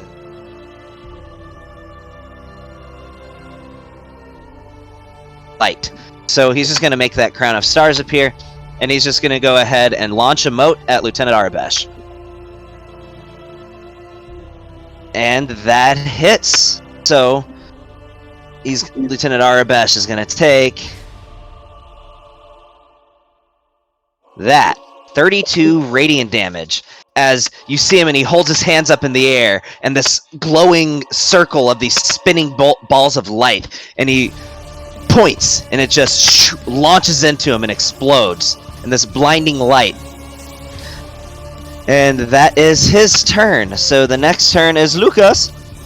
Can I not be right next to these things when I start this thing up? Sure, you can move yourself anywhere in this courtyard. You can position yourself anywhere in the courtyard. Not inside, but in the courtyard. Well, I won't go. You can move inside on your turn if you would like to. Well, I really just want to get on my broom and get elevated. Now, Okay. those are, that's an undead, fold, right? One of them is. Okay, I don't think my turn undead will even affect that guy. So There is one creature on the field that is called Undead Primal Volt. That is as clear as I'm going to be about it. yeah, I don't think my turn undead will affect It is him. an undead. Yeah, but I don't think Its it's strong creature enough. type is undead. Okay, So, so wait, whose turn is it? It is yours. Oh, okay. I didn't know. Are you doing something there, Neston? He was No, just no, no, asking no. a question. Okay. yeah. Sean, I mean, your turn would be going right after the wizard guy. So when we do that, since it's back to back, I'll play him. If you want to, it don't matter to me. I mean, Sure, unless you I'll- want to break. No, that's Like cool, man. in- I'm You've good. played him once before, if you remember. Sure, that was forever and a day ago. And even then, Yeah. it was against things that didn't work well with that. But here's what I'm going to do. I'm going to shoot 60 some odd feet up in the air, or 50 feet up in the air, however far I can get, because I don't want to be You right are next to these guys. outside. So, as high as you want to go, I'm really. like right here in like 50 feet up. I'm up in the air. Alright. First things first, I'm going to give a low key whistle, and I would like a cat, please. Yeah, I'll work on that. And he can just be, let's say, right on the backside of Lieutenant Arabesh. And what are the odds Lieutenant Arabesh has legendary resistances? Pretty good, maybe? Just have to find out. Alright, well, Yes. yeah, right. So we're gonna say him and... That would be metagamey as shit if I gave a yes or no answer to that question. we're gonna say him and, I don't know, we'll say Bold High Spawn 1, since it's right there. I need both of them to make wisdom saving throws with a DC at 20. Lieutenant Arabesh is with disadvantage because he's got the cat. So straight roll for him. You're putting it right behind him, like right there. That's where you're putting it? Yeah. Alright. So, what kind of save is it? Wisdom saving throw for both. Arabesh would have disadvantage. Or a straight roll. So for if him, would it's a have straight roll. Everybody has advantage against all my crap. Alright, so for him, that is a 16 and high spawn 1, you said? Mm-hmm. And for the high spawn, that is a 18. Both failed. Both are paralyzed. Okay. That's a whole monster, twin casted whole monster right there. Very nice. And my cat will go and I'll attack with advantage because that dude is the paralyzed. There it is, got a catastrophe. Take a swing. Yeah, that's a miss. Oh well, that's fine. Okay. That's it for my turn. Yeah, he's wearing this like thick plate armor and he just can't get through it. Alright, and I will shout out to the group, the auto-fail deck saves and strength saves, and if you hit them within 5 feet, it's auto-crit time if you hit. This magical terminology is fascinating. Hey, I'm the witch here. I know how it works. You have to dig deep into this well of bullshit that only works for ancient elves until it doesn't work for just ancient elves anymore. I always said it works for elves because high magic existed in campaign 1 too. Yeah, well, I cast bitterness. That's what I do. And that was before you even knew about the ancient elves. Whatever. I'm messing with it. Alright. Whoever goes next, it's y'all's go. But All those right, two dudes are paralyzed. Let me Anon move you off of goes, the half yes. space. Yeah, Alright, by the way, you can which- spend your turn anywhere in the courtyard. So which one is paralyzed? High Spawn 1 and Lieutenant are both paralyzed. Lieutenant Auberesh is paralyzed? Mhm. Indeed. Hey, can you go ahead and take the Pegasus Really? and the Griffin off the map? True story. Well, the Okay. Pegasus and the Griffin are the ones that belong on the mount because they are mounted by Voss and his Okay. simulacrum, which is why And they they're are not off the mount. here. Oh, right, they're not here. You're right. Mm-hmm. I'm sorry about that, Harold. I'd feel bad if you just standing by watching the other people fight. That's alright. I would assume there was some little plan or something that I can do at the other place eventually. Yeah. If not, oh well. Yeah, I'll We're come up with both something. playing. I decided not to be there. Yeah, So. Demon's like, well, I'll come up with something. I mean, you gave him the option here. Yeah, if I have an option, Okay. I might take the option. So So Anod is going to look at Lieutenant Auberesh, and he's going to cast Disintegrate at level 7. Nice.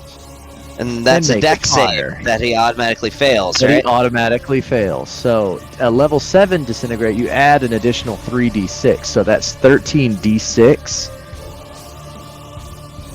Or, And then there's yeah, a plus, a solid number in there too, I know. 13d6. Is it plus? Well, the original's plus 40.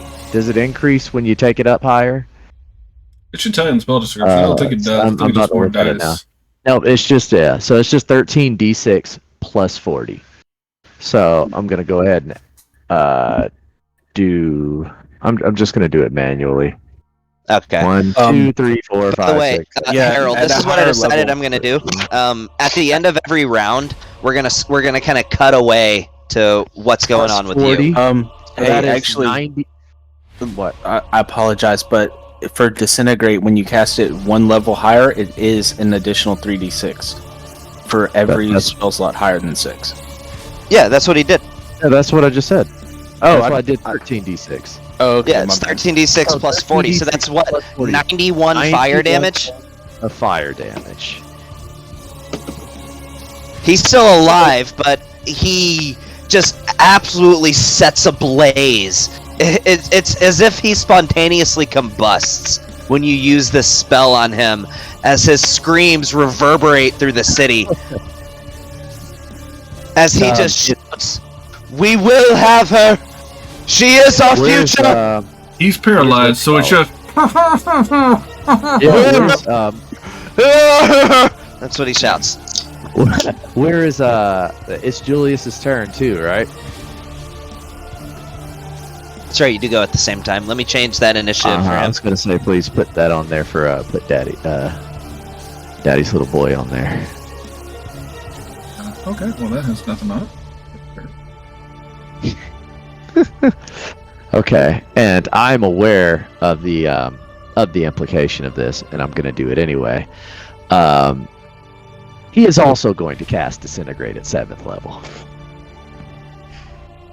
Really? He really Wait, is. he doesn't have any 7th level spell slots. The Why? reason why is because when you create your simulacrum, it is created with your remaining spell slots left over. Seeing as how simulacrum takes a 7th level spell slot, okay. it would not have a 7th level He'll spell slot. do it with 6. I'm okay with that. Okay. I will survive. still gonna hurt. Yeah, It's all simulacrums are still made gonna- missing a 7th level spell slot. 77 points of damage. in his face. Same target. I set him up. You knock him down. God, dude, that's 128 points of damage.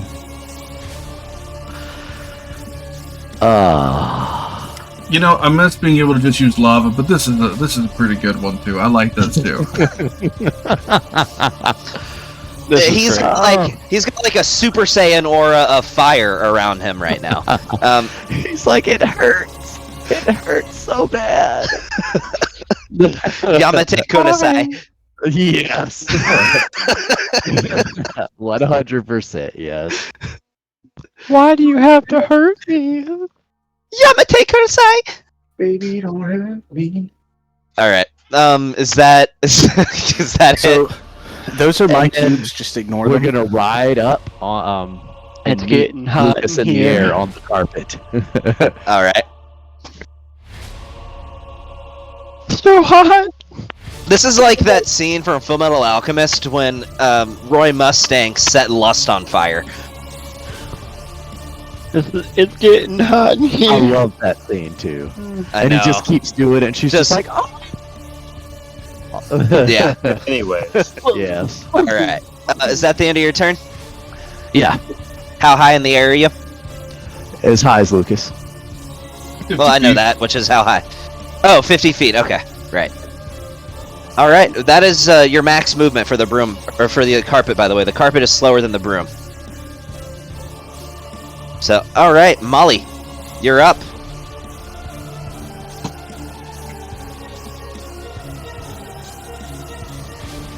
There's two people you probably want to go after. Because they'll do a ton of damage on. Oh, you're on the wrong map. you could probably take the Pegasus out of the combat tracker too. Hey, while they're Yeah. getting their thing set up, Well, I'm Gavin. gonna put it at the very end as a reminder to cut away to him. Okay. Evan. Yeah. What's up? What's Grim Greenscar's plan? Punch the shit out of them. That's his Which plan. one? Who's he going for? One of the paralyzed ones, most likely. So he's an astral self monk, which I should probably be reading how they work. So let me do that while you're taking your turn. Oh, it's not my turn. It's Molly's turn. I know. Well, Molly takes her turn. And you didn't give me my weapon yet, but you can do that next game. I'm not gonna worry about eating it I right can now. give you a placeholder if you would like. Yeah, give me a placeholder. It's just remember it. I'll just roll the. What type of scepter do you have? Is this double bladed, single bladed? What are we looking at? It's double bladed. One does necrotic and one does radiant. Okay, I can edit this item and do it. I'll do that while Molly's taking her turn. I appreciate you. Gonna rage. Already moved. Like 10 feet. Do it. Okay. Smack him in the face. See what I got. Watch me like miss. Only get him while Hey, Brandon, it is okay if they both do both damage, or do you want one doing exclusively one kind? It doesn't matter. Okay. And hold down shift when you roll the damage one. It's just one's green and one's purple. Yeah. And I'll even let you describe it when I pull it out.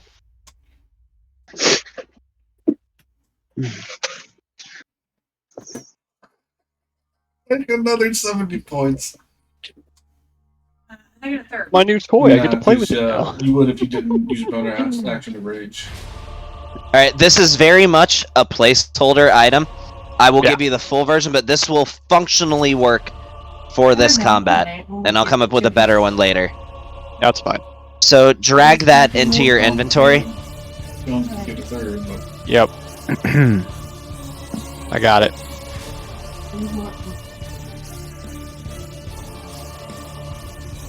Hold on.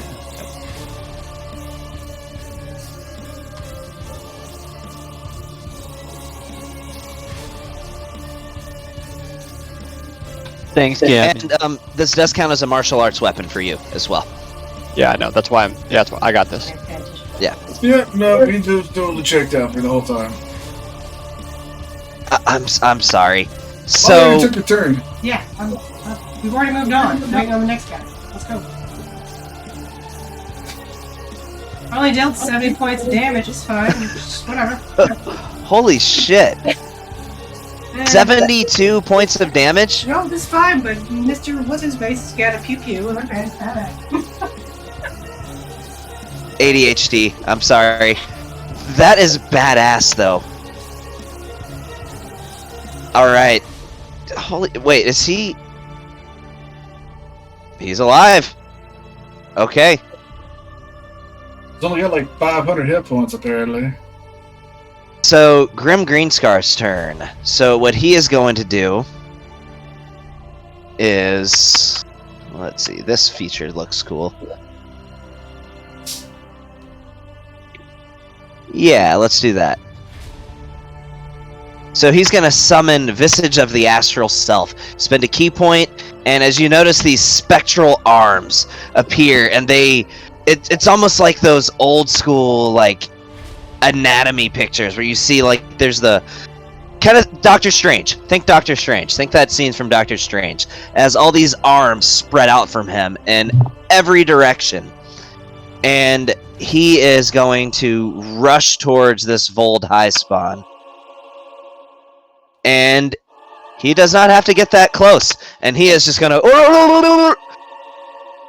That's literally... He's a JoJo character with how this works. So... Yeah, let's make some attacks. Oh, with the And he's going to make them all do radiant damage. So for him, that is a D10. Make the attack. And he has them all with advantage, you're right. The radiant damage, attack. Why isn't it doing it? There it goes, okay. So that is an 11 plus... It's a 21 total. That hits. So D10 of radiant damage plus his wisdom. 7 points of radiant damage. It's rolling again.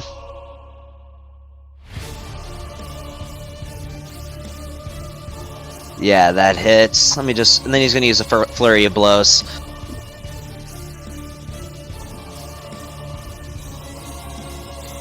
Yep, that hits. Last attack. That hits. I'm just going to roll 3d10 for more of the rest of his attacks and add 5 to it times 3. So... 32... Oh, and are those all criticals as well? They're all crits. So, never mind. So, the damage total, that's 19. So that's 38 points.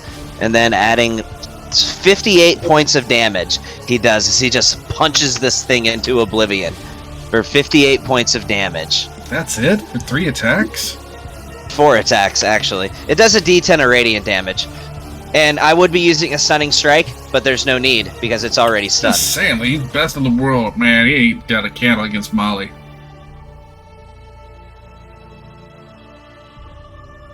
Alright, there we go. And I'm also taking a simple turn because I haven't read all of his things.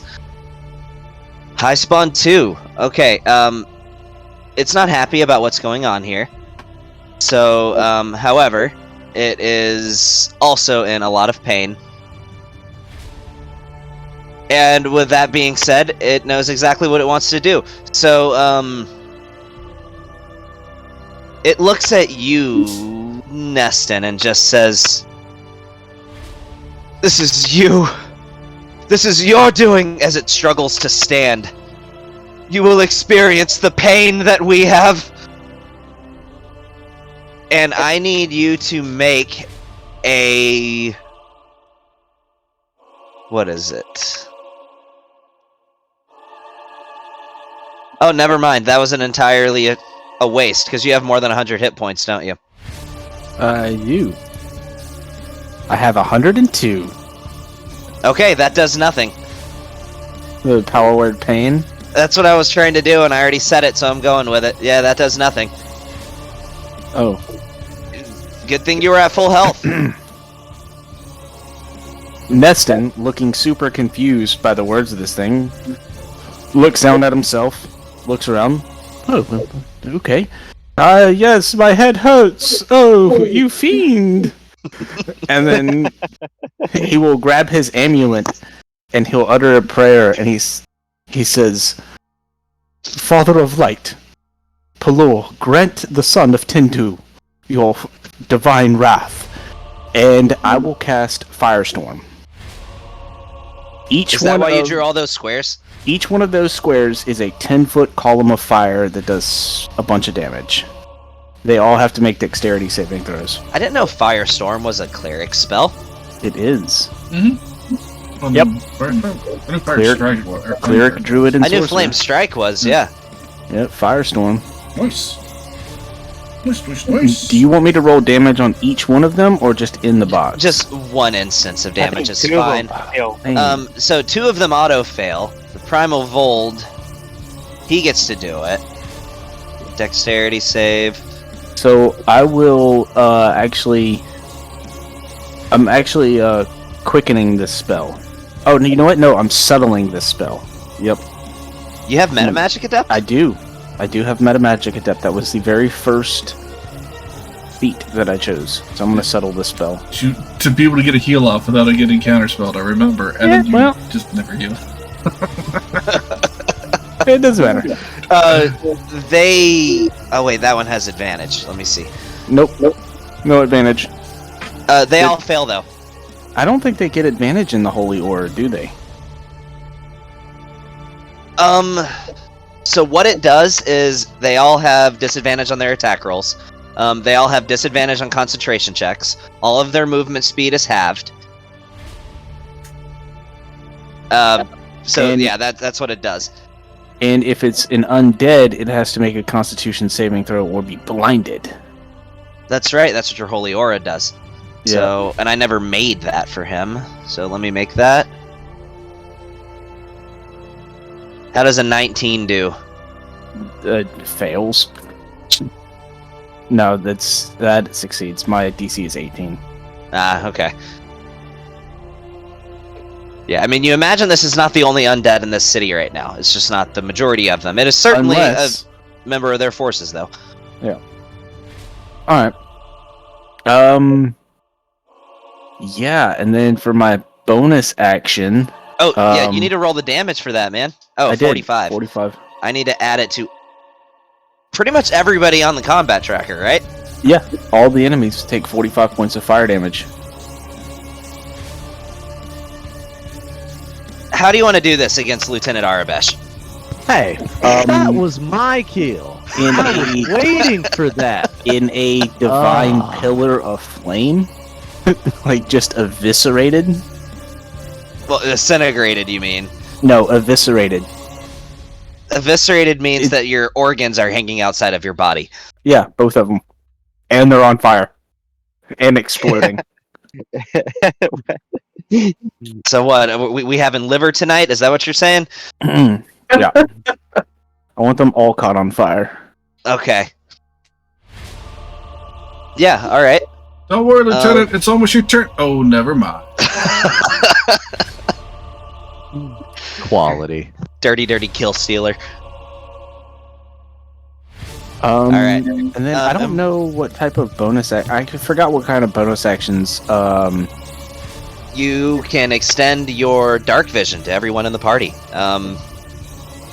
However, it's midday, so, you know. It's snowy, but it's midday. Yeah, but I think I have...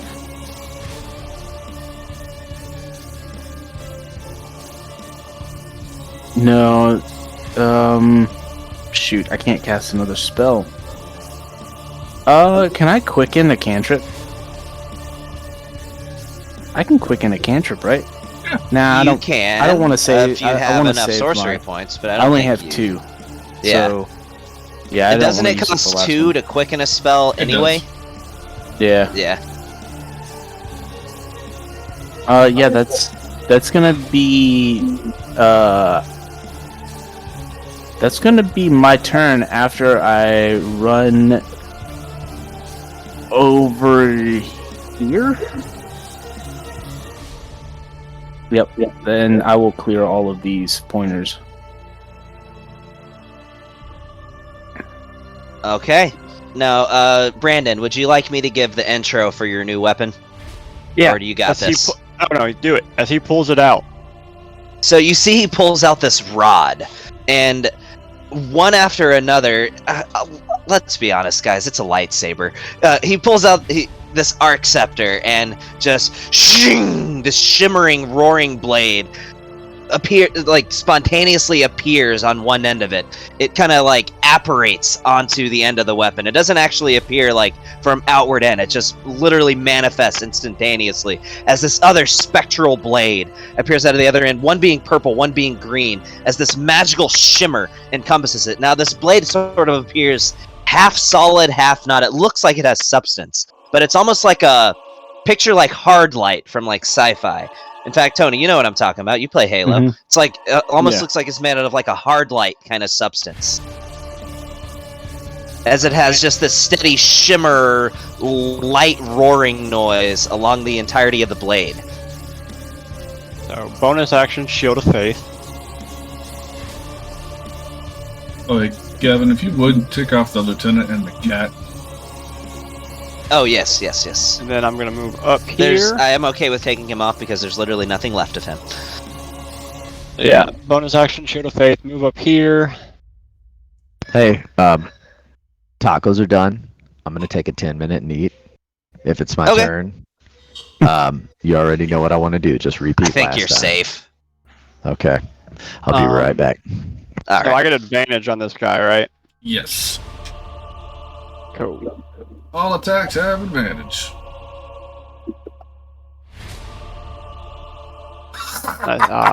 Oh my god.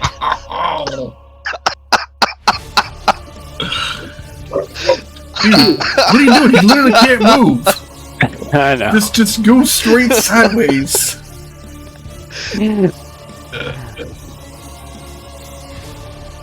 There you go.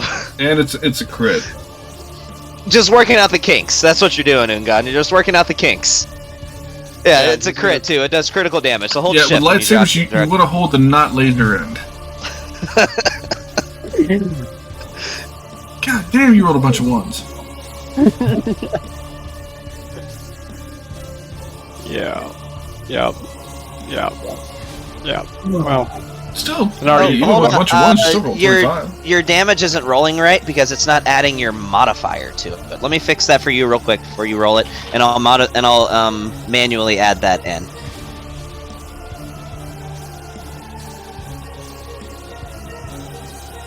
Because that +5 doesn't get added to that. It gets added to something else.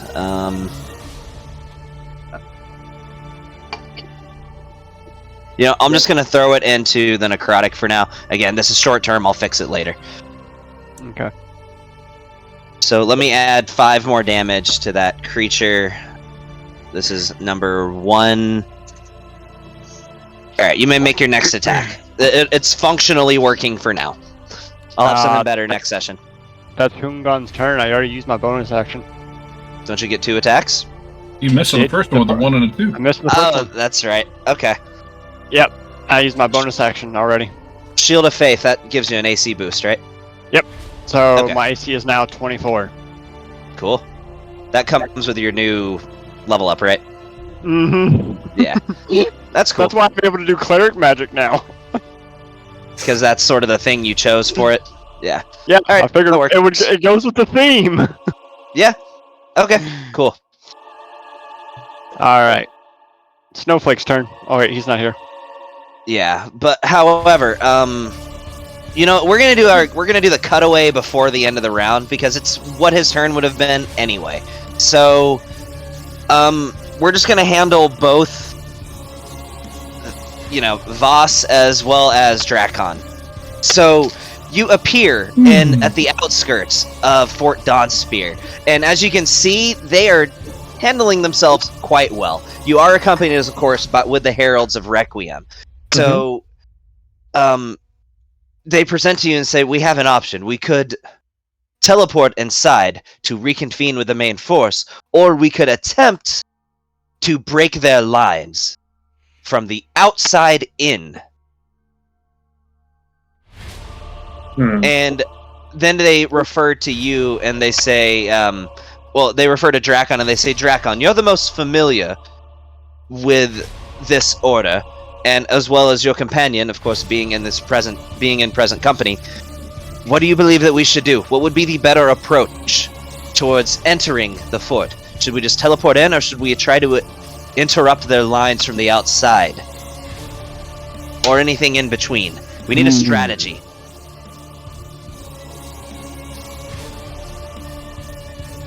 How far away am I from the enemy line?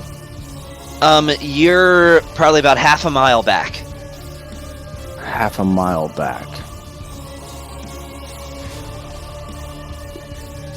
Far enough, close enough to be in it, but far enough away that you haven't been immediately noticed yet. Hold on, let me look up something real quick. Let me look at. Okay. Oh well. I'm gonna look over at Voss, and I gaze at you lovingly. I look back at the heralds and I say, "Well, if he dies, then I guess it is what it is. Get me close." Excuse me, I'm no strategist, but I am totally down to just rush in and fuck shit up. Never mind, I will not let him die. Get us close. Also, by the way, I am not in my natural form. I am actually disguised as Rodrigo Vontoya, the swordsman, and I have my sword out, like I'm. These Vol killed your father. Prepare to die. Exactly. And yeah, man, like Okay, so they have no idea of the destruction that we can rain down upon them. Yeah, what he said.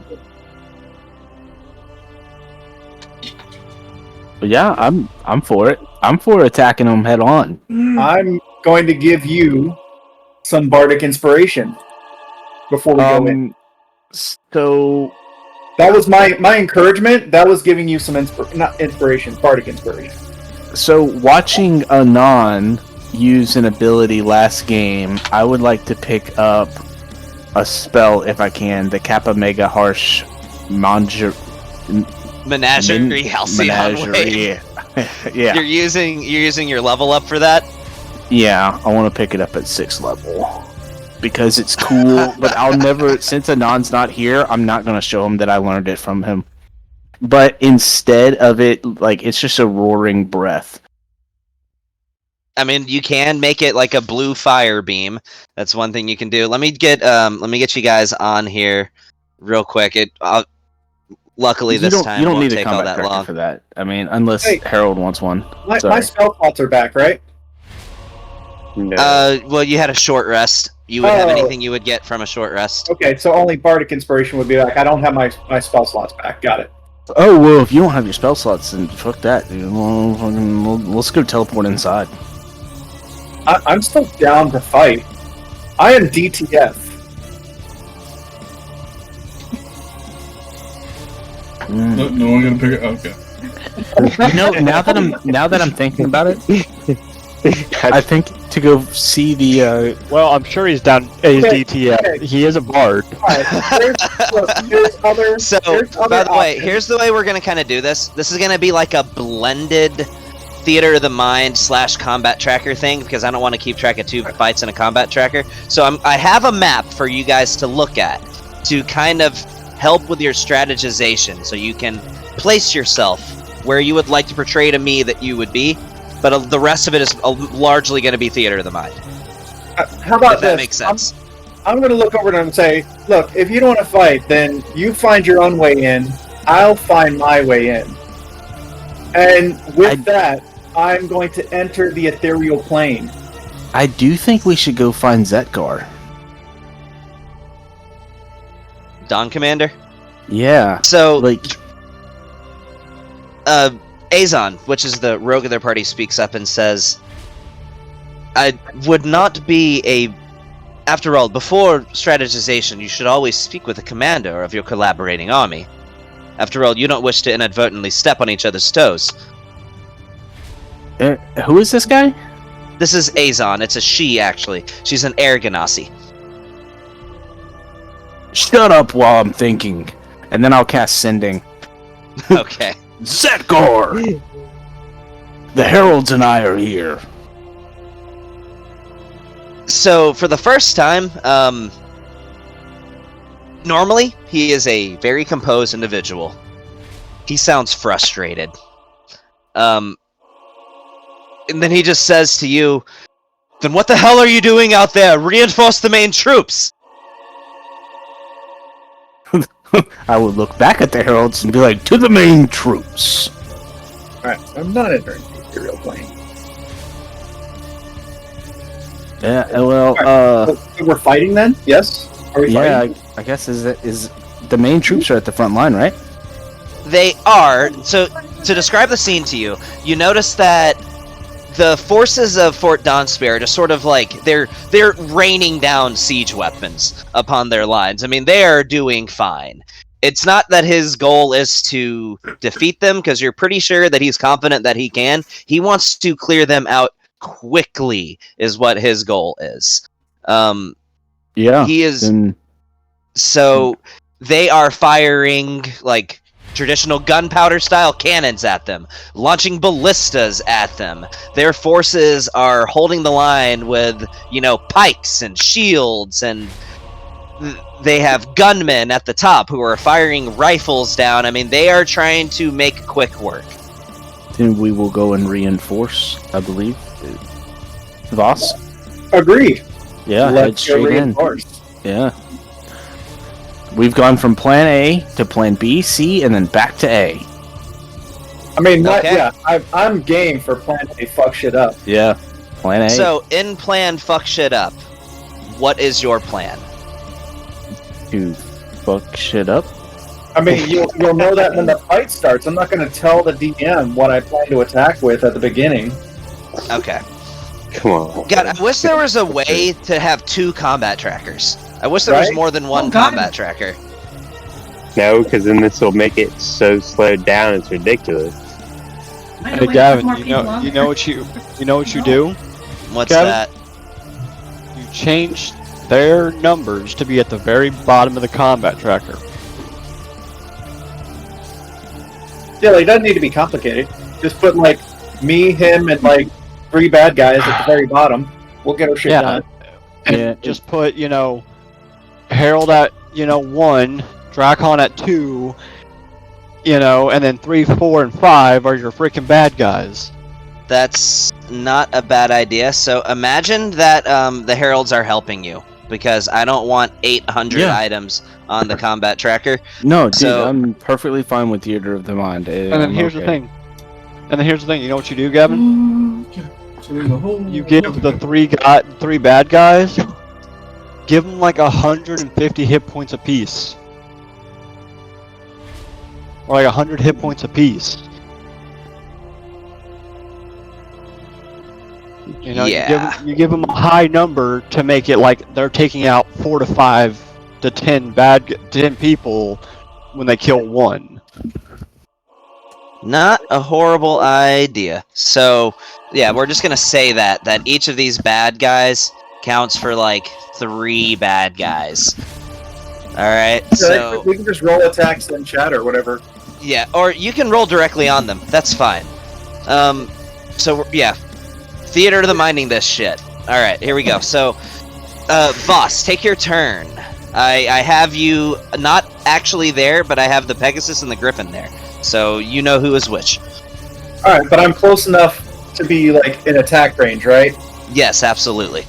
Okay. Do you mind pulling up the stats for a bronze dragon real quick? What kind of bronze dragon? I mean, is there more than one type of bronze dragon? Well, is there an adult? Is it a young? Oh, adult is bronze it dragon. Yeah, it's the highest one that I can turn into with polymorph. to it'd be which? level Oh, 15 are you adult. polymorphing yourself? Yes. I'm getting off of my mount, and I'm just gonna crack my neck, little crick, and shrug my shoulders, and throw my hands up and turn around and be like, yeah, I'm always angry, and then I'm going to turn into a fucking dragon and go fuck shit up. That's what you meant by hulking out. Okay. Yeah. Well, here you are. You're a fucking dragon. So, wait, why did it just make my guys invisible? Oh, I see. Oh, did you give me a map? Is that me on the map? Oh, okay, good. I didn't realize I had a map. I didn't know how much theater of the mind we were doing. There is a map. It's a blended experience, really.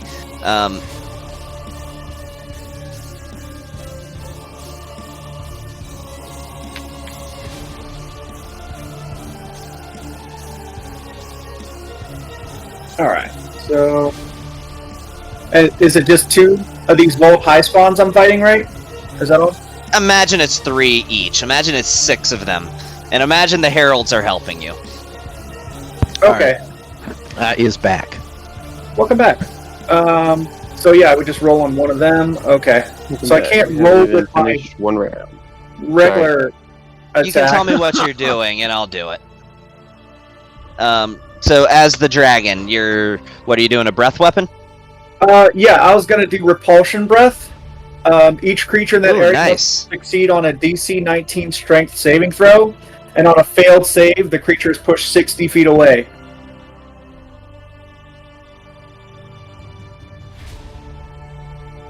Well, that was a really good roll, but let me look at the other one. The other one fails, though, so just you push 3 of them away as it just pushes. Okay, as you see them, they just go completely airborne, flying back 60 feet, crashing into the ground.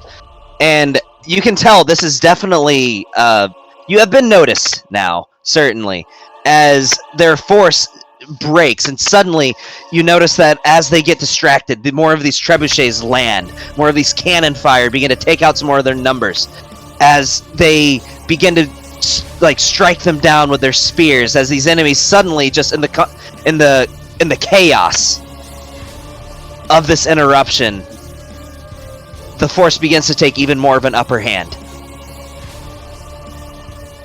Nice. Alright. That was you, not your simulacrum, right? That was me. Yeah. Okay. My simulacrum's just gonna spam Eldritch Blast on him, which I can. Okay. Yeah, I can go ahead and do that. Alright. Let's see. That was number. I'm gonna have that be number 3. Where is Eldritch Blast? Oh, there it is.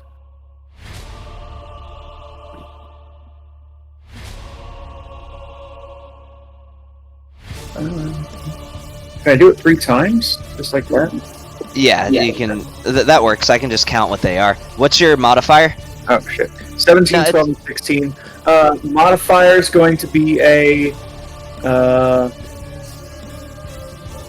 Pretty sure it's plus. Yeah, it's plus 10. So that's 27, 22, 26. They all hit.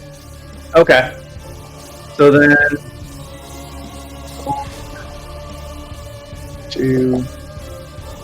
That's a D20 that you're rolling. Oh, shit. I hit attack instead of damage. Well, I was actually going to use this bonus action to attack 3 times as well. So let's go ahead and roll the damage dice 6 times then, and then we'll multiply your modifier by 6. Boom. Get that done quick. There we go. So, and your modifier multiplied by 6 is 30. So that's another 68 points of damage. Put that on high spawn 4.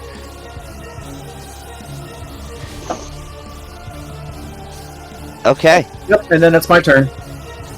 Good deal. Alright, we're going to go back to the main combat. Then after that, we're going to get to Drakon and the high spawn's turn.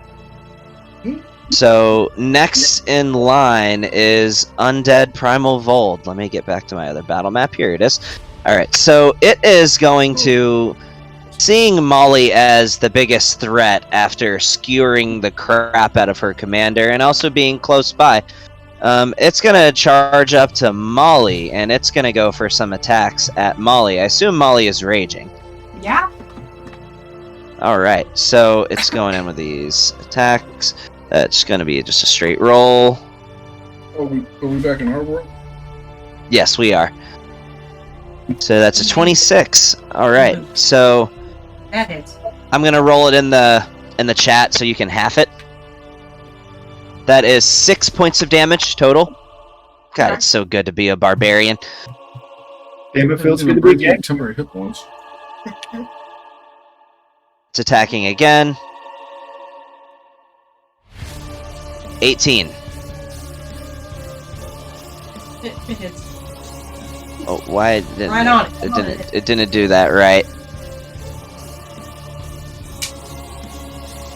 There we go. Here's the damage, and then the next one is 19. So you take another.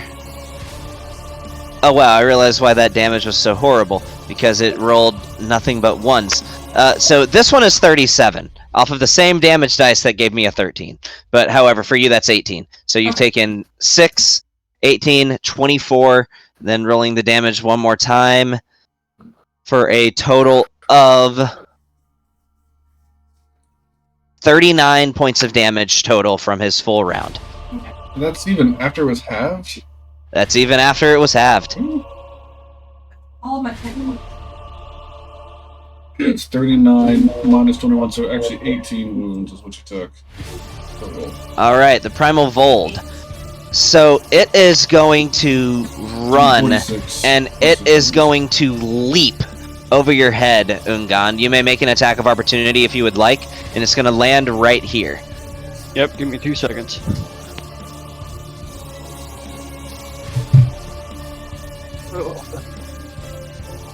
Alright.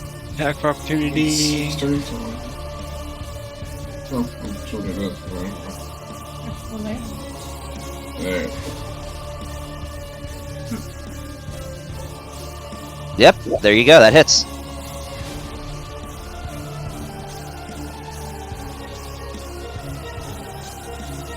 Okay. Yeah, as you just slash this thing, as you notice its flesh is kind of rot as your weapon comes into contact with it. And it's gonna do an attack apiece against Grim. No, Lucas is in the air, so against Grim, Azrael, and Ungan. One attack apiece.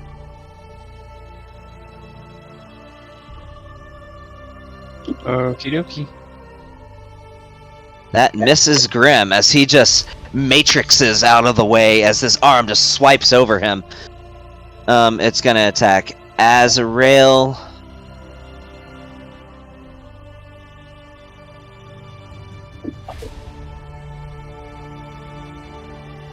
Dang, shield does not help him with that.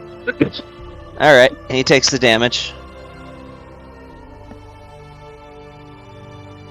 Then he's gonna move 5 feet this way and attack you, Ungan. However, Azrael is gonna pull out his short sword and make an attack against him. Oh, he's gonna pull out. That's interesting. Yeah, that's what I heard. yeah, he's gonna. No, he doesn't do that, but he is gonna pull out a short sword though. Why would he do that? He's a multi-class dude. He's got levels in fighter. Yeah, but he also has counterspells against all these spellcasters, so why would? That's a good point. Yeah, he's gonna hold it for that. So, all right, yeah, it's gonna attack you.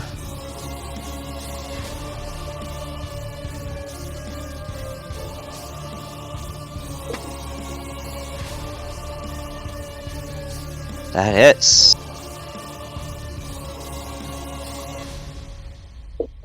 As he also stabs you with this blade. What were you... Oh, you were concentrating on Shield of Faith. That's right.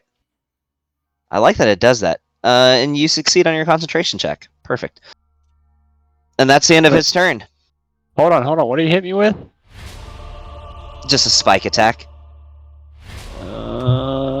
How many spell slots do you have left, however? However, I have 1. You have 1 left? Yeah, I only get 2 spell slots. At level 1. I get 2 first level spell slots. Then make me another Constitution saving throw. Or or lose that spell slot. You lose 15 spell slots. Now, remember I nerfed that feature. I appreciate it. 26. Go fuck yourself. All I'm right, good so at Constitution. I know. So good thing you don't lose that spell slot. So, okay, yeah, you managed to hold on to it. You feel whenever that spike enters your body that it tries to suck the mana out of you, but you resist and you pull and manage to keep your magic. So Okay. with that, What type Suddenly- of damage is the spike again? it is a combination of piercing and force. Okay. I only take half of the force. No, you're resistant to thunder. Thunder, that's what it is. Okay. Yeah.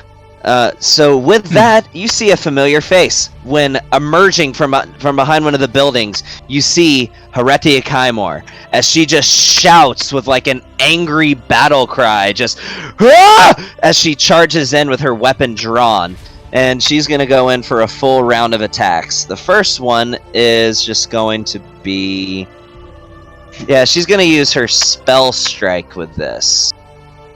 So this goes in a 30-foot line. She's going to attack from here. She's going to infuse her strike with Tasha's Caustic Brew, which immediately sticks out to you, Lucas, as being a spell that really only witches should know. So he's Right, well, just they can doing use our Facebook stuff, but Live. I Does can't she get not to use the get- ancient elf stuff. I don't really get the rules of the world anymore. So going in with an attack, and she is simultaneously casting a spell with this. See if that hits. That does hit. And now this guy and the Primal Vold, as the way she's drawing the line, it barely misses you, Ungan, but it does miss you. All have to make the Primal Vold, or the Undead and the regular Primal Vold make dexterity saving throws.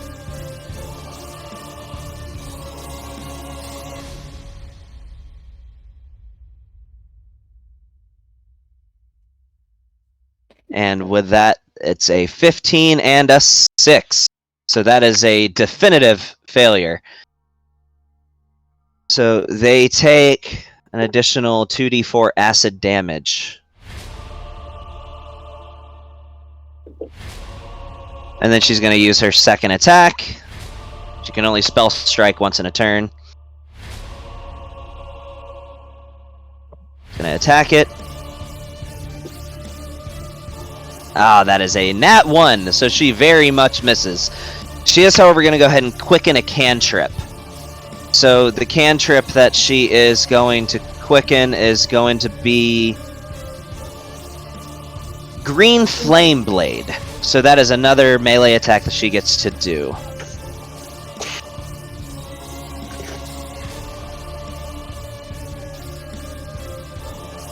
That hits. Attack with the Green Flame Blade. That's an additional d8 of fire damage.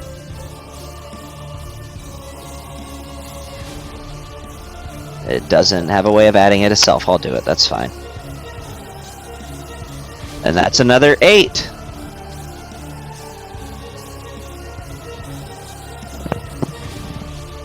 Undead Primal Vold. Another 8 points of damage. And that will be all for her turn. As you notice, she's sort of covered in this, like, red glow. Alright. Bon. Alrighty then. So we're gonna go boots of flying, 5, 10. Hold on, I'm gonna see if I can. No, Aaron.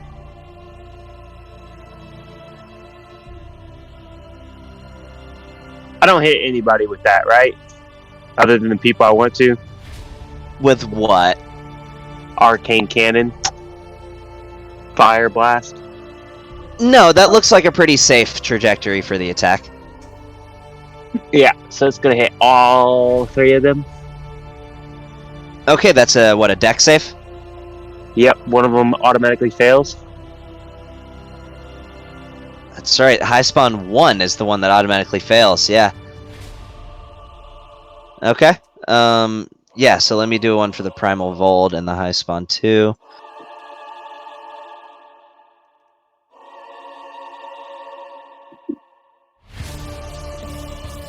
What's the DC for that? Because High Spawn 2 rolled a 16, but then the Primal, what is it?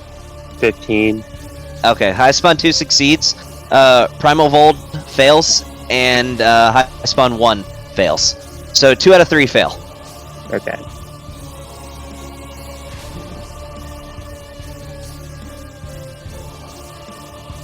Yep.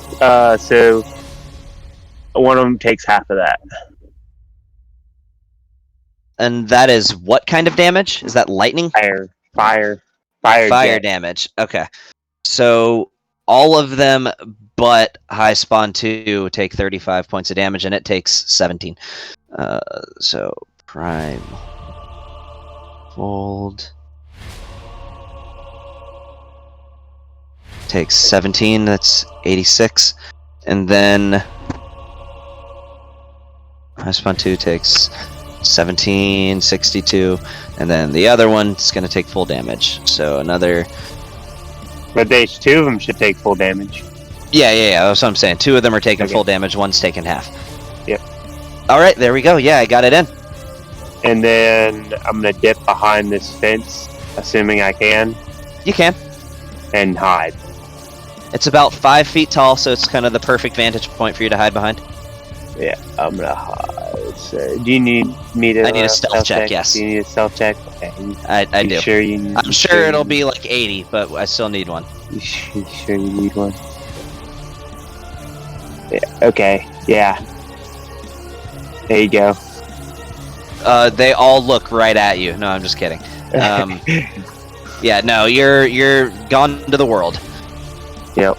I figured. Yeah. So that'll be my entire turn for the night. Next person. We'll see if we can get around to it before that. But I probably got a 10. longest combat tracker ever. All right, so next person is going to be Drakon. Dragon has a really easy turn. He sees the shenanigans that just happened, and the shapeshifter just turned into a bronze dragon. And he will fly up to the griffin and approach the simulacrum. And he will Okay. say, "Your turn's next, buddy." And I will cast What? Polymorph to change Snowflake into an adult green dragon. You can do an adult green. Yeah, they're both CR15, green and bronze. Oh, really? Yeah, I would say like the sapphire or something like that, but I don't have those. I Is just that have the polymorph or true polymorph. No, polymorph. it's just polymorph. It's just regular polymorph. Polymorph can only be beast, dude. Beast? It says a creature. It's a beast. That's what like the highest thing you can do is like a CR9 for a T-Rex.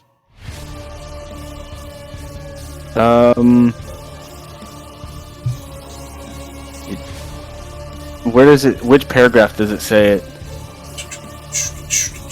Because in the first. Sorry, I didn't mean to rain on your parade. We'll just say I No, didn't say that. it's good. Oh, any beast whose challenge rating is equal to or less than the target's or the target's level. Any Yes.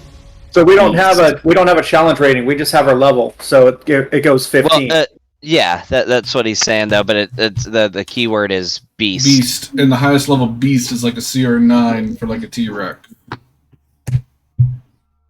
I thought it went higher than that. You know what? Let me. True polymorph though will make you go higher. True polymorph will let you be in the thing. Polymorph gets tapped out at 9.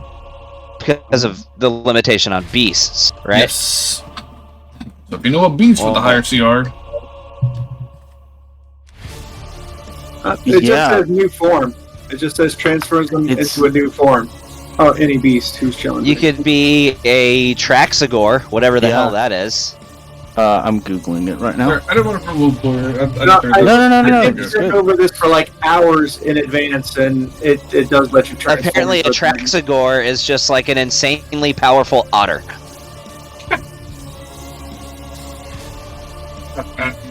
It's also adorable.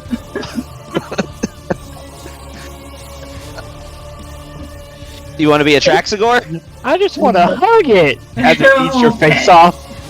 No. Yay. It's like the rabbit from Monty Python. So Stop kidding. I guess it would be too much of a stretch to say that we're tapping into residual high elven magic that we were exposed to, and it allowed us to turn into dragons to end this fight quickly. Sure. For this instance, sure. Why not? Next time you can totally turn into a Traxagor, though, if you just want to be an overpowered otter on roids. Creatures. I don't see any level restrictions. Everything I'm finding online. It's not, but it's the limit on it having to be a beast, and just that a T-Rex is the strongest beast. Other than this otter, apparently. But it doesn't say beast, it says creature. Right. I read the line where it says beast. So if you go into the second paragraph in the second sentence, it says the new form can be any beast whose challenge rating is equal to or less than the target's. I think you're reading a little bit too much into it. Like, it doesn't say you can't turn into... Like, so that's where you get into... That's where you get into rule of... like general ruling and then specific ruling, where when it implements the exact If it meant anything, beast, it would say creature. Yeah, because it has the word beast, you can only choose beast. It's the, like... It uses the rule- word creature to refer to any kind of enemy in a broad sense. Yeah. But for now, I'm just going to allow it. It's fine for now. The residual high magic and whatever and whatnot. Because anybody could use elven high magic but Lucan. Even the dragon. Well, he's still half elf, though. Anyway, he's mentioned that. He's mentioned that. Who? Anyways, please, Sure. anyways. Yeah, go Yeah. on, Anyways, Yeah. yeah, you got the green dragon there because you're rosterized with the magics and all the conflagrations and whatnot. His father was a high elf bard, and his mother was a ancient red dragon. And that makes green. That math checks. Yeah, it maths up. Reverse math. Yeah, so let me get that green dragon on there. But What I'm reading, True do you think? Polymorph, is different because it doesn't transform him into a creature. It can transform him into a creature or an object. but also any kind of creature can do Yeah, true that's- polymorph as well. That's where you get into specifics, man. Like, Yeah. with spells like that, you have to read it word for word, and it has to be specific, rather than a general spell. If it uses we a word, can- a term like I'm not let's just doing debate that nothing. another time. Talk about this after. Yeah. A green dragon, right? Yeah. Let snowball into turning what it Yeah, is. this is what happens when you Okay, start remembering so- and thinking and shit. Oh, yeah. Let us I go. just wanted to roll the murder dice. Yeah, and then that's gonna end Dracon's turn. Okay, he is now a green dragon. He already had his turn, though, so he can't do anything right now as a green dragon. Yeah. Okay, so the high spawn. Let's see. Who is any? No, none of you guys are hurt. Simple turn just turned into a full-blown argument, not argument, No, but like a full-blown conversation. It's good. It's good. It's good. A technicality thing. So, yeah, it is going to. These aren't sorcerers. These are wizards. Okay. The space around you begins to shift with this eerie glow as you can feel this radiance beginning to sicken your form. Counterwalker.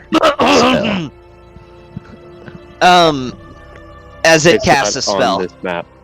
Counterspell. It's It's on a different spell different. or on a different map. Yeah, counterspell. Counterspell over there too.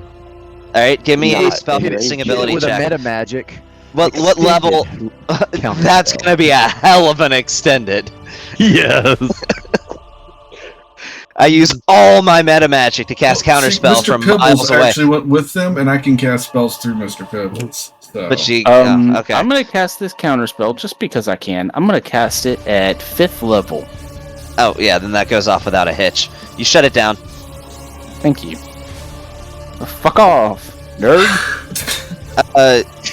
Number 4 is gonna do the same thing. It's gonna try to put some radiance in your area that sickens you. You know what's so cool about dragons? What's that? is they're spellcasters. They are. You know what's so cool about being a bard that turns into a dragon? You still have all your spells? Still have all your spells. This is true. Like counterspell.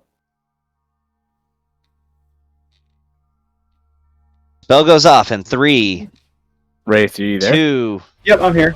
Do you have counterspell? Counterspell. 1. Oh, yeah, sorry. A counterspell. I didn't realize it was my turn again. No, he's Well, this is a counterspell. reaction Oh, never mind. I thing. can use that when it's not on my turn. That's right. Yeah, I'll Yeah. use counterspell. Okay, you shut it down. So they're going to begin retreating backwards. The entire fighting force that you're picturing, which is a lot of them, but we have it condensed down. And it is now top of the round. Azrael, who is going to play him? Yes, I shall. Shiziki. I released his character sheet. Yep. Hey, how does Void High Spawn 1 look? Is he like real bad or just kind of bad? Pretty fucked up. Okay. So Azrael is going to do his big old smiley grin that he does.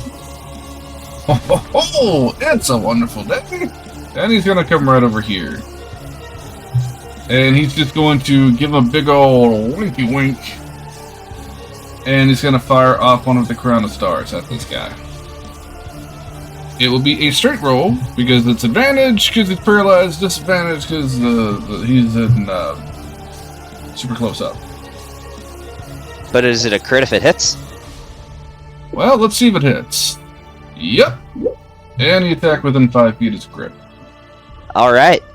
Make sure you hold shift when you roll the damage. That was just Oh, his wow. bonus action. Didn't you get an advantage on that? So it's a ranged attack in melee range, so disadvantage. But then it's paralyzed, so advantage, so it's a straight roll. Yeah. 47. He's still. How? I thought he was bad. I mean, he was at like 2/3 damage. Alright, you know what? That's the bonus action. And cool guys And don't that look at doesn't count as explosions. casting a spell. So, Well, I'm not done. Cool guys Yeah. don't look at explosions. So he's just gonna like mom putting on some shades as he turn around and just cast Disintegrate on him. okay. He auto fails. And this dude will take this.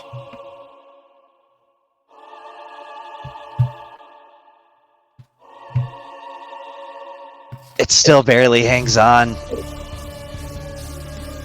I look at you like, oh yeah, he's like super dead. He's super low. He almost did about 100 So, damage. remember, these things are resistant to force damage. Yeah, but it's still another 35 points of damage on top of the 47. The degree to which it's almost dead is quite upsetting to me, but it's hanging on by a literal thread. Yeah, well, that's his turn.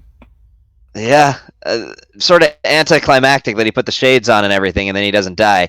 But yeah, I mean, oh man, if that had done an Move on, buddy. increasingly Move small on, amount buddy. of damage, more it would have You killed got him. more Anyway, shit to do, Gavin. Lucas, Roll, buddy. you are up. Cool. Everybody gets to make deck saves, except for that guy who fails. What is this, lightning bolt? Nope. This is, I gotta pull up my thing. This is the. Oh, I love that spell. It's. I'm sorry. What now?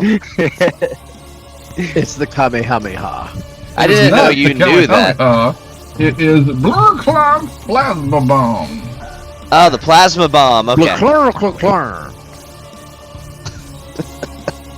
It's my favorite spell. Which is a deck save. And old boy does not pass deck save, so he's gonna take that. Hey, look at that. He dies. Yeah. And everybody else makes a deck save. Okay, as literally all of them. Yeah. Okay.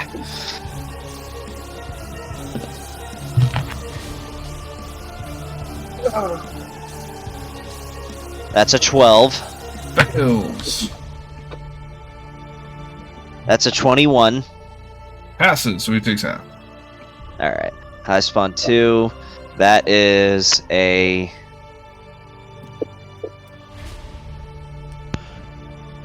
Silvery barbs. 20. Silvery barbs. Oh, silvery barbs. Okay. Yeah, not on this one, on the previous one, on the guy who Oh, rolled on the 21. on the 21. Okay. Mhm. Well, my DC the is 20, so the one that rolled a 20 Who takes are you half. giving advantage? So it rolls again, right? Yes. Yes. And it doesn't have advantage on the reroll. I And don't then believe. Luke, Oh my Lucas God. gets the advantage. What? Nice. I rolled a nat 20. Ah, reroll. ha, ha, ha. Okay. And I'll use my bonus action to sack a 4th level spell slot to get some meta magic points back, and that's my turn. Excuse me. Okay. And the damage total is 29 points. Yes. So the other 3 of them, who failed? The Primal Volt failed. So I need to add that to him. Yeah, another Yeah, 29 while you're adding it, can a non points. go? What's that? Can a non go while you're adding? Yeah, he can. That's fine. Undead Primal. Cool. What does a nod want to do? Shall I figure that out before your turn? He's going to blast your character for saying that. A nod is like, he's like, that reminds me of something. And then he's going to put his hands together and go, and shoot a Kamehameha. How are you aiming this? With my hands. Well, I know that, but from where? I'm up on the whatchamacallit. I'm on the carpet, and I'm just blasting down on the Vold High Spawn 2. Okay, I thought you were like going like right over Lucas's head. I mean, that'd be cool, but no. Are you going for fire, radiant, or force? I'm going for fire. This is Fire? a fuego. Alright, so a beam of blue fire. It makes a dex save.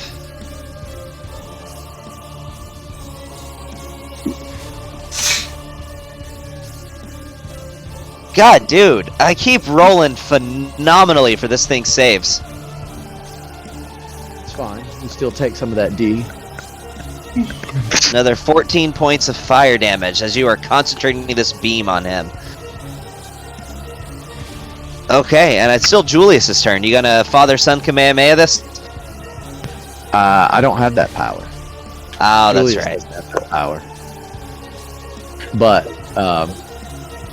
Julius isn't going to do that. That wouldn't be very cash money of him. He's just going to go ahead and do a mind sliver just to be basic. On the A same mind guy. sliver on the same guy. Yeah. Okay. Yeah. The high spawn. Yeah. That's gotta an make a- intelligence save. Intelligence. These things are horrible with intelligence. Hmm. Yeah, that's a 23. All right. Never mind. Pressing on. They're wizards, dude. You know That's how fine. wizards are with intelligence. Go for it. All right, Molly, you're up.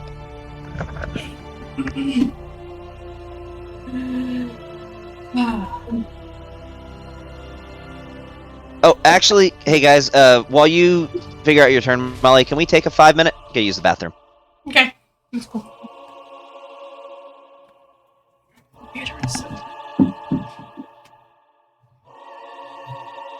I mean, Molly, I'm pretty sure you could probably just do your turn. Yeah, you can probably, if you just want to roll out some attacks, you can. I'm still listening. Alright.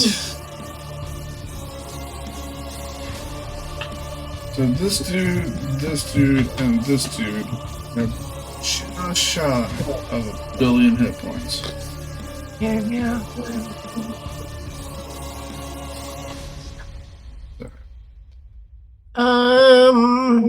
That dude hit me already, so now I'm mad at him. That's good. Yeah. Alright. Skippity paps. Well, you get to do skipping tap 3 times.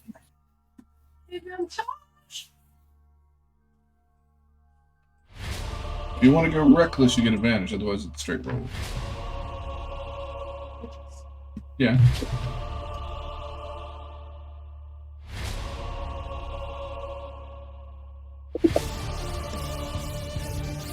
Actually, I tell you what. If you want to take one step north, you get advantage anyway. Which one are you attacking right now? Okay. Well, if you want to take one step north, you get advantage anyway because you'll end up be flanking. Already rolled. No, but you still have 2 more attacks. You want to take? And I can. Yeah. All sorts of things. Now you have advantage on your other 2 attacks. Go. You're going to flank him. Get on the wall. There you go. Which one are you attacking right now? I'm dead. Yeah. Oh, cool. Okay. No shit. Don't believe it, crap. Yeah, you got auto crits whenever they were paralyzed. These are paralyzed. And then ADB because you're flanking.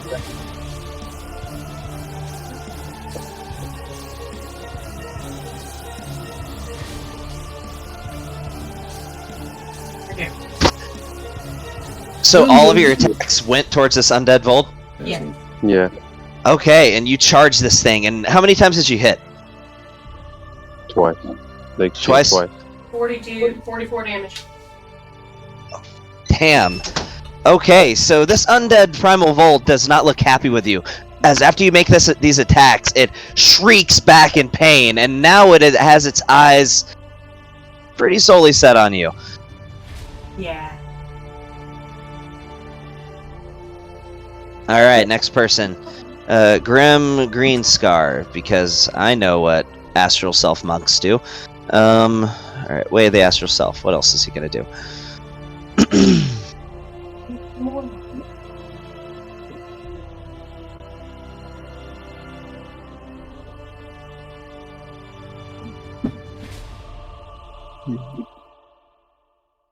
Oh, that's a cool ability. Okay. So, for starters, he's actually going to hit this Primal Vold with his first attack. It's going to be... He's going to throw a Stunning Strike onto that. Actually, he's going to move himself over to here, and he's got a range of 10 feet anyway.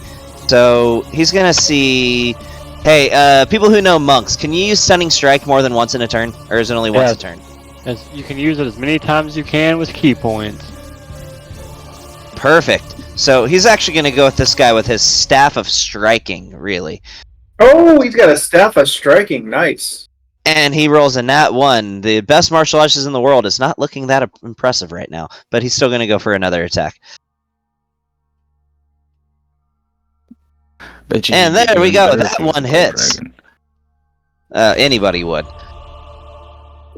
So he's going to do that. He's going to use as many charges as he can all at one time to do an additional 3d6 damage to this guy. Vold's going to take an additional 11 points of damage. And he's going to do a Stunning Strike. So he has to make, what is it, a Wisdom or a Con save for Stunning Strike?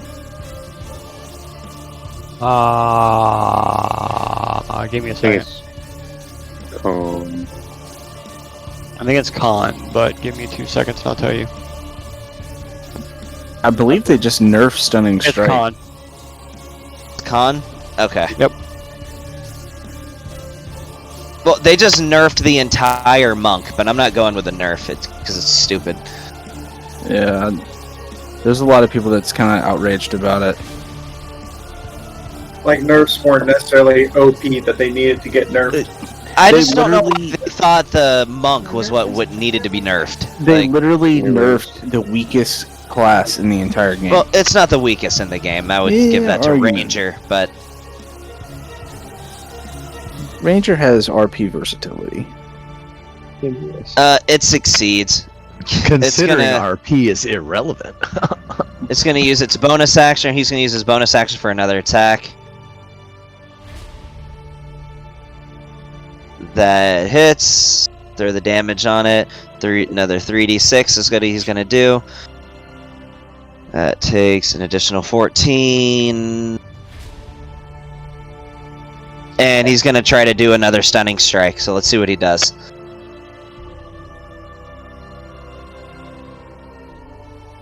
Okay, this one fails. His DC was 18, it rolled a 17. So, yeah, Primal Volt is now stunned. And that's going to be the end of his turn.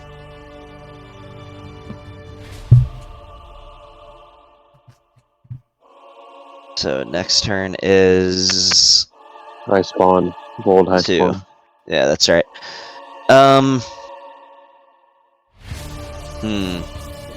It really doesn't like the person that started this. So,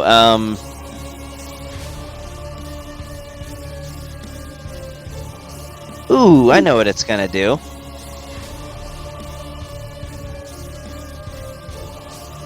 "20-foot radius sphere."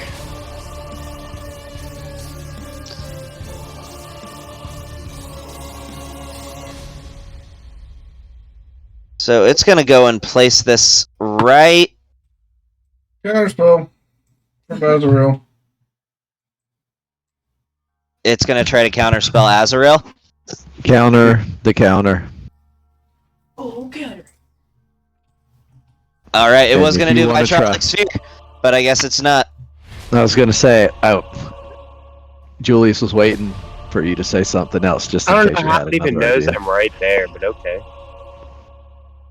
You're right, it wouldn't, but it doesn't matter because it's got counterspelled.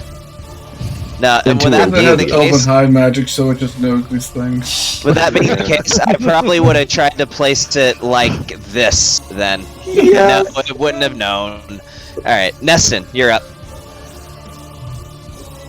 All right. Well, Ew, nested. yeah. So, I don't really like this thing. And Neston, in his traditional ways, he doesn't like to actually fight himself. So he's going to do the next best thing, and he's going to summon a Celestial to fight for him. Cool. I thought he was about If to you do didn't a have enough celestial things- sword. If you didn't have enough things on your combat tracker, yeah. So you're casting Summon Celestial, I assume. No, not Summon Celestial. Guardian of Faith. All right, I'm sure the spell will give me an NPC that I can grab. Let me look at it.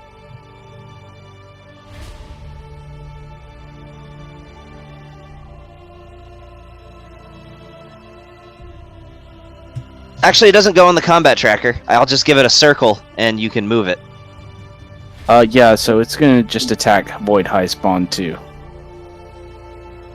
Just Okay. 'cause fuck that guy. It is a large creature, so it takes up about that much space. Okay.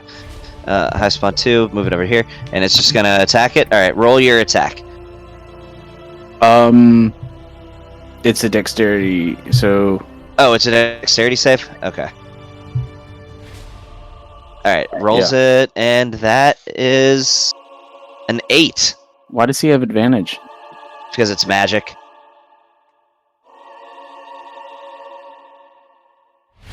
But it's still just an 8.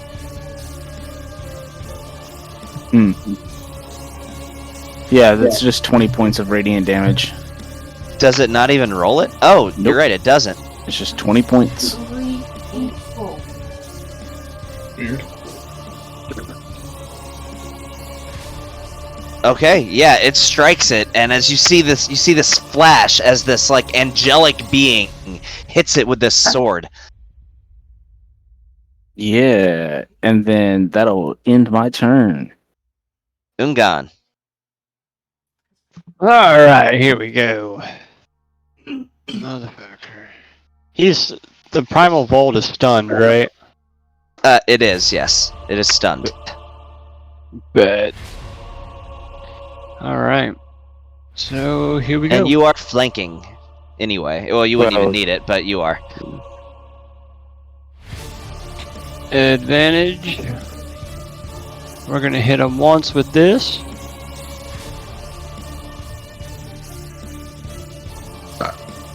Yep.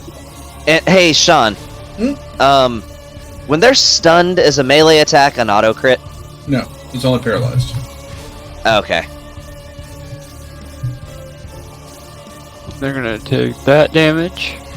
Yeah, it don't matter. I'm surprised. Okay. And then I'm going to hit him again. Oh, that's right. Advantage. Hit him again.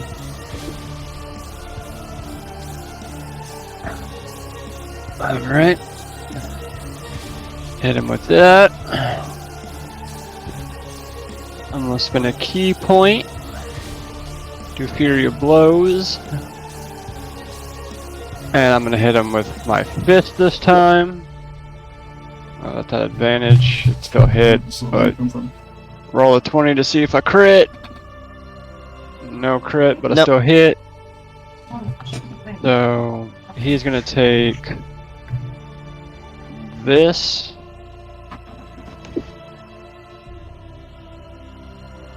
Plus he's going to take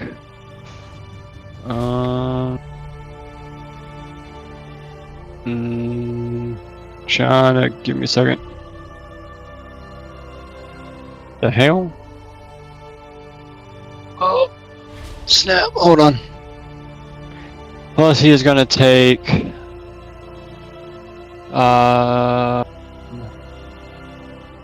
a second.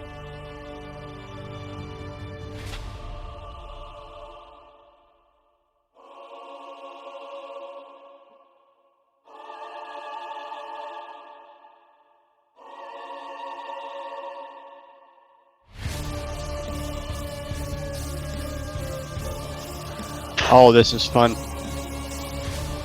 Alright, he's gonna take another... Are we looking at a class feature? No, he's gonna take another extra D4 for charges for the knuckles. Okay. And I'm gonna hit him again with the knuckles. We should make this a drinking game. Every time Brandon says he's gonna take, everybody takes a shot. I'm on beer number 3. I am also on drink number 3, and I've been doing that the whole time. I'm sorry, I thought that was like an unspoken rule. We'd already figured that out. That was our drinking game. Negotiations, right? Anyways, I'm sorry. Hold on. Aggressive negotiations, is that what you just said? What? No, I thought Kelly's... it's part of the initiation process. Oh, I thought you were recording Yeah. Star Wars. That's what I was thought. waiting for it. I was like, power of the dark side.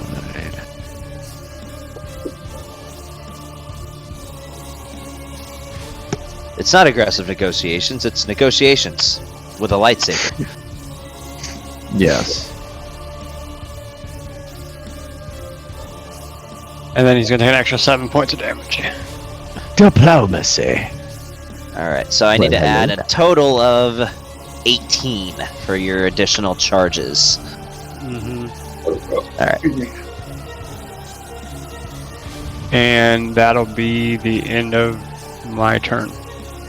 Okay, it's the undead's turn, and yeah, so it actually is going to, you know what, it's going to let the tank be a tank. So it's going to go for a full round of attacks at Molly. There you go. I expect Molly, nothing Molly. Or it could go after its true objective, which is the high elf. Just let me. It's not trying to kill her, though. That's the Sure. thing. But they would think that they would have to wound her to end up taking her. Yeah, but kind of hard for them to do that when there's a bunch of these other dudes. True. Let me know how much damage I can take. Oh, give yourself or erase 13 wounds. I did that wrong. Are you done hitting me though? No. Okay. So- Just- I'm gonna roll this. I'm gonna roll this other one in the chat though. I was like, All right, so that's another 12. That's another 12 wounds that you take, and then for the final attack, You have 90 hit points, which is really 180 hit points. So that's do 180 points of damage to get you down. and then another 9 points of damage. So in this turn, you have taken 33 points of damage. Okay.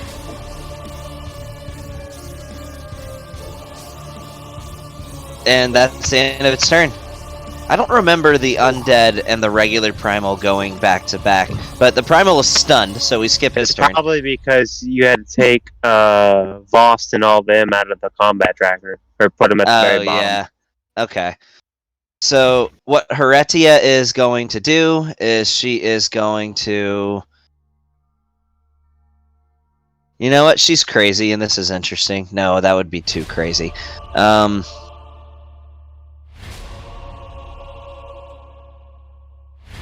Yeah, let's do this.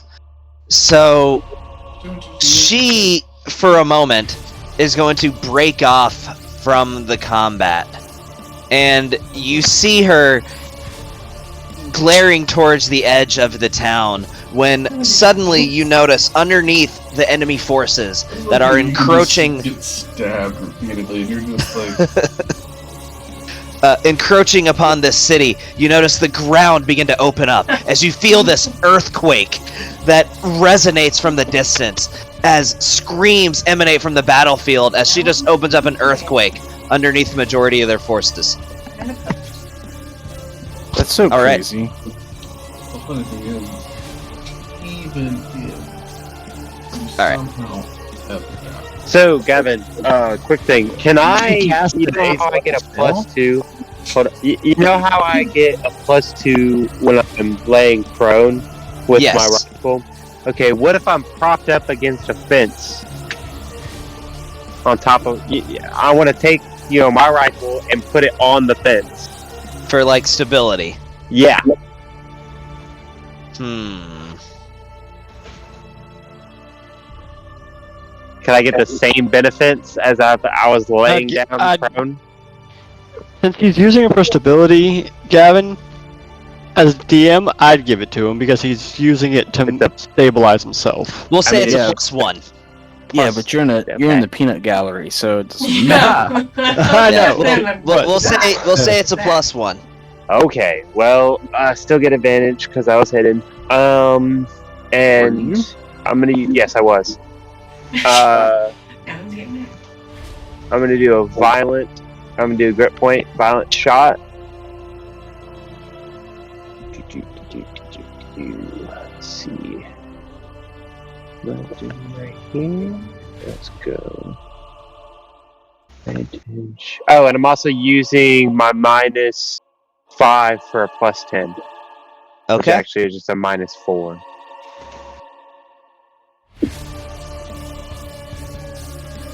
Yeah, I'm pretty sure that hits. A 23? Yeah, that 23 hits. Who's your target again? The Vold High Spawn 2. Oh, so this is like you're almost pulling an Aaron right now. Almost. Well, it doesn't matter. I wouldn't get disadvantage because I have crossbow. Yeah, but you're attacking. You're right. Okay. Yeah, shoot it. And remember to add your sneak attack damage. Yeah, and then also another D10 because of violent shot. Or is it D10 or D12? It's a D12, right? Yeah, it's a D12. So roll that D12. Another 5. Okay. Yeah. So then that is for a total of 28. I'm gonna add another 15 damage to it because of your sharpshooter shot. So. Okay. And then sneak attack. Excuse me again. And then half of that will go to Primal Vold for the sneak attack. So another 8 damage to the Primal Vold.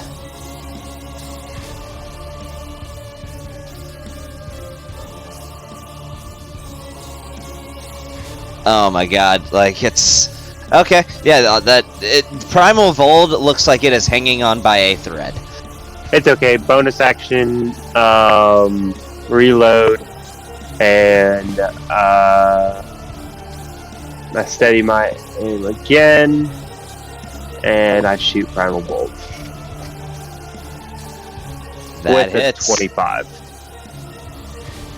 Yeah, he roll. kills that. Well, do I even need to make you roll the damage? Yeah, I really didn't. There was no way that wasn't gonna kill it. So, yeah, you absolutely just dome this thing. I assume that's what you were wanting to do. Yeah, that's fine. No, he wanted non-lethal damage. Yeah. Oh, really? Okay. Gun can even do non-lethal damage. Yeah, with a bullet. With You a want to graze it. high-powered rifle. This is that non-lethal bullet right here. He's using the rubber round. it's like Hawkeye's freaking punch glove freaking arrow. At Yeah. that velocity, that arrow is blowing. That boxing glove is blowing a hole in you at that velocity. Anyway, Velocity, he my loses turn, his and I'm armor. also going to bed. Good night, guys. All right, Night, man. Adios. Adiota. and now what did I do with that combat tracker? And Did hey, I close can't out of stay it? up too much longer. I gotta go back to working on the shed. I got you. We'll probably just go until like the end of this round. I'm thinking. All right. Well, then in that case, I'm out. Peace. Adios. You guys. Another one rides the bus. There we go. I found the map. For some reason, I closed out of it. All right, Voss, you are up. Oh, goody goody. So I get another attack. I'm going to go ahead and fly 80 feet. That's how far I You can fly. would. I would. I'm going to fucking fly up here, right in the middle of them, so I can see them both. There we go. And then, what are my attacks again? Let's see. Can use its Frightful Presence, then makes 3 attacks. So, Frightful Presence is each creature of the dragon's choice that is within 120 feet of the dragon and aware of it must succeed on a DC 17 Wisdom saving throw or become frightened for 1 minute. Yeah, and they rolled a 10 and a 23. Okay, so one of them runs away. Well, once they can move, and the other one does not. Okay. And then, besides the Frightful Presence, I get to make 3 attacks. 1 with my bite and 2 with my claws. So bites, they're all plus 12s on them. So I can just roll, let's see, I'll grab a d20. And you can add a plus 12 to each of those. 4, 9, and So 9. So does it- 16, 21, 21. So that's 2 hits. Who are they 2 going hits. against? It is going against 4 is the one that failed. 4 is the one that failed. Yeah. I'm going to attack the other one, 3. Okay. So and I'm that's gonna- 2 hits. Yep, 2 hits, 3, and it was the second one, so that's the claw attacks, which is 2d6 plus 7. So, So roll me 46 and add 14.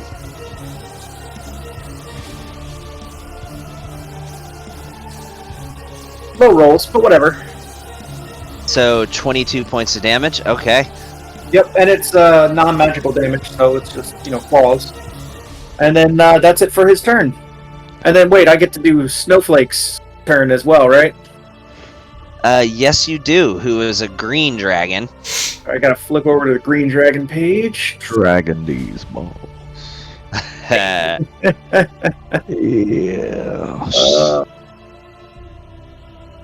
Let's see. Maybe I'll do Poison Breath? Yeah, I'll do Poison Breath. You're He's gonna gonna do poison breath? Yeah. DC 18 Constitution saving throw in a 60 Where are foot you cone. positioning yourself Oh, to sorry. do this? He's gonna move right up next to this, right next to me, and it's in a 60 Okay. foot cone. So he's Yeah. just going to high spawn 3 with it. Well, I mean, it would be both of them because it's a 60 foot cone. There's no way to aim a cone like that though from that way.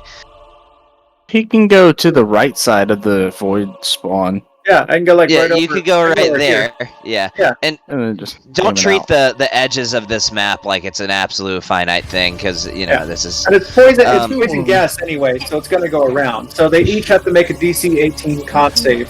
He can do it like he can do the cone like this. True. Yeah, he can. Like this. I mean, I can picture the cone in my head. Definitely would hit them both. Yeah, like it's this. a gas thing. It's a gas. The question isn't hitting them both. It's not hitting other people. But yeah, like that I mean, works. Maybe cares it's because about there's so that? much shadow all over the place. I don't see anyone except me and my griffins and Drakon. Yeah, I don't know. I don't know why there's so many shadows on this level. Like, Yeah, like I can't see anyone else. So if there's Yeah. anyone else, I need a heads up. But otherwise, he doesn't see anyone, so he would just blast them with that gas. yeah. And then all the other little minions. So that's a con save. BC 18. Okay. And I will say, just to paint the scene on this, there is still a genuine battle that is taking place as lots of these mages are in the back trying to bombard this fortress, as other Vold are shooting their spikes off towards Fort Dawnspear, when suddenly they'd all just start coughing up a lung as this gas overtakes them, further disrupting the assault.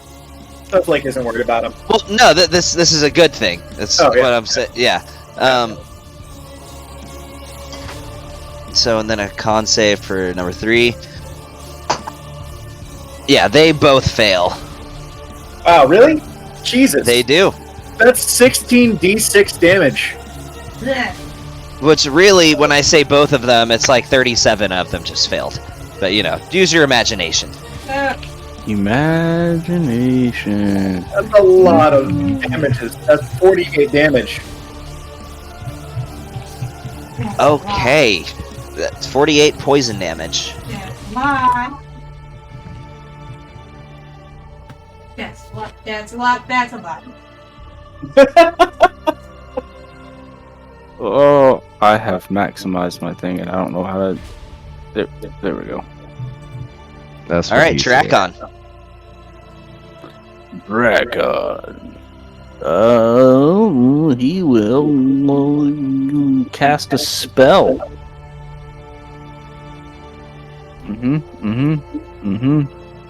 Uh-huh. Yeah. Yes. Spells will be cast. Which will be... I'm just fucking with you. Yeah. I don't have any. Does it look like we're winning the tides of this battle? On this It side? looks like the tides of battle are definitely shifting. Certainly. Okay. They're attempting to maintain this focused assault, but they're having to deal with poison gas on their side, and which is putting a bit of a damper on them maintaining the pace that they're wanting to keep. Right. Sorry, not sorry. I don't have any like large AoE spells.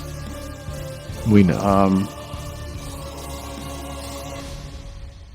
So I will do the next best thing and not get into poison myself, and I will cast haste on Wraith or Vaughn. What?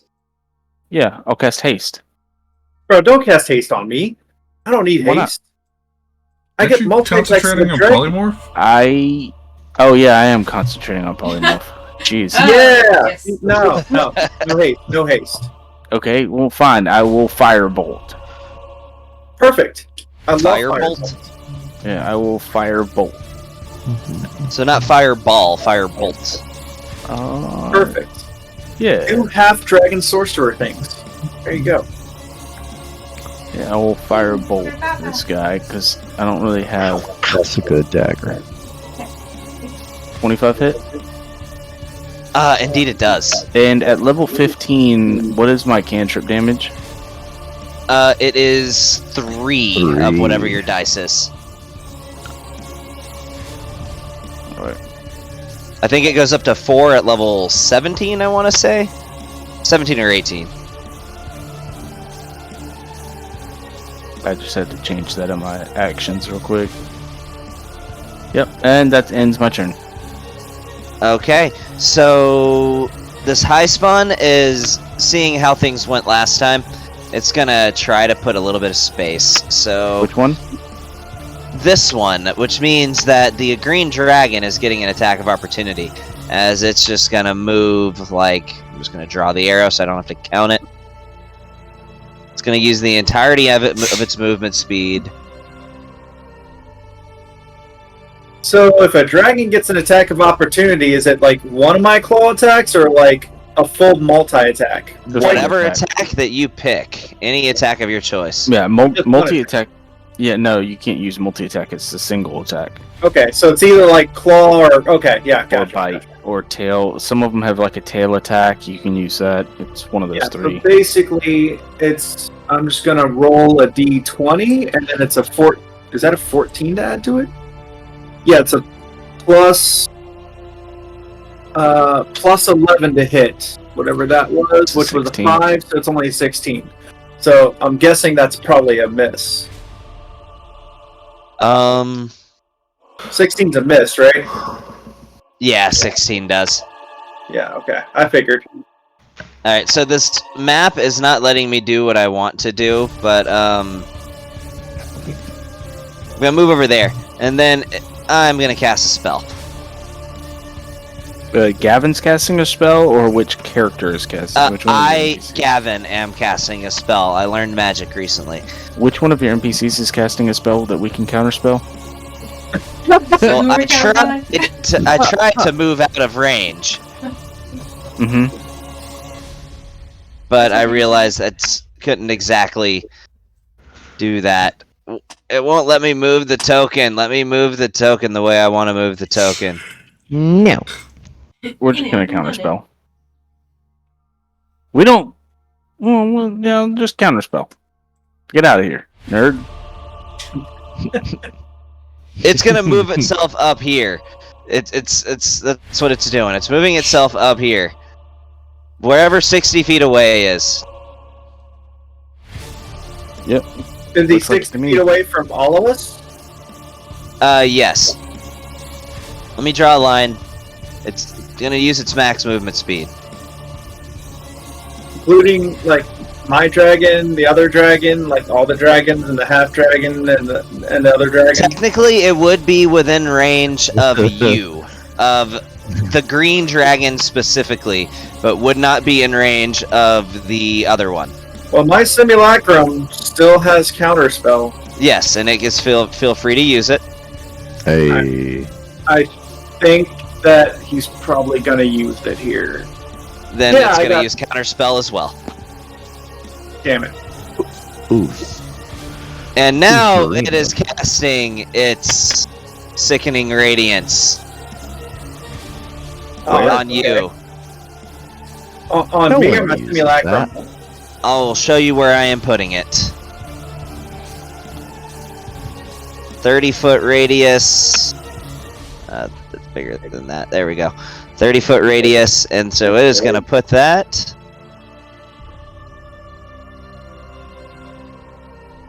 Is my green dragon buddy resistant by any chance? To radiant damage? No. I thought it was poison damage. Didn't you say it's sickening radiance? Yeah, sickening radiance does radiant damage. Oh, okay. And it's only Is- on your turn, and if you fail to save, it's an all or nothing. So if you succeed, Yeah. you take no damage. So it's gonna put that right there, and then the high spawn 4.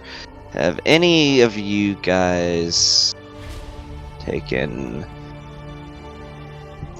Hey Tony, is Dracon's wounds accurate? Drakon is 60 feet in the air. I know that. Are his wounds accurate? Yes. Okay. How much damage is it, and what kind? Well, it's not a matter of damage. This thing's gonna A mimic move. falls out of the sky. He's gonna try to hit you with the power of pain. Oh, yeah, I forgot they have 9th level spell slots. No, that's only 7th. It's the only way he can kill you. He's gonna move himself all the way over there, but it won't let me drag it off the screen. So I'm gonna do a circle to represent him.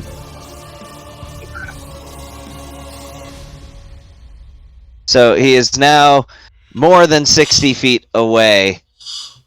I did not check to see what the range of power word pain is. Please let that 60 be. feet. Oh my god. You're gonna cast something else.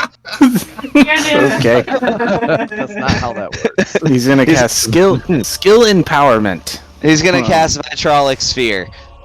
Vitrolic sphere. Vitriolic. Vitriolic spear. Cheater. Yeah, it's Vitrolic, that's right. It's. Jeez. I Is call it it though? Cialis Steer. You see what you did, Yeah, Kelly. spear. 5 years later, and people are still calling it Vitrolic. Alright, I need everybody in this to make a saving throw against this Vitrolic Sphere. And that is its name, it's canon. What type of saving throw? It is a Dexterity. dexterity. There was A dex tartar.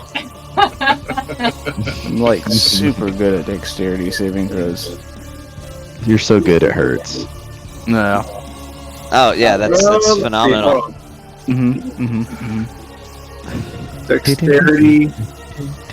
Alright. So that's +6 on that guy. And this guy gets a. Where's his fucking dex? +5. Okay.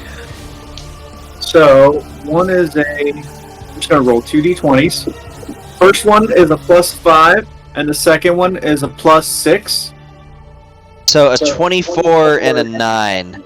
Okay. Or a 23 and a 9. So So who the rolled a green 9? dragon, the green dragon, is going to go ahead and use one of his legendary resistance, so that if the dragon fails a saving throw, it can choose to succeed instead, which you can do 3 times a day.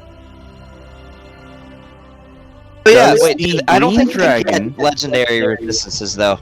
Like, how does True Polymorph work? Do they get it with True Polymorph? They get it with True Polymorph.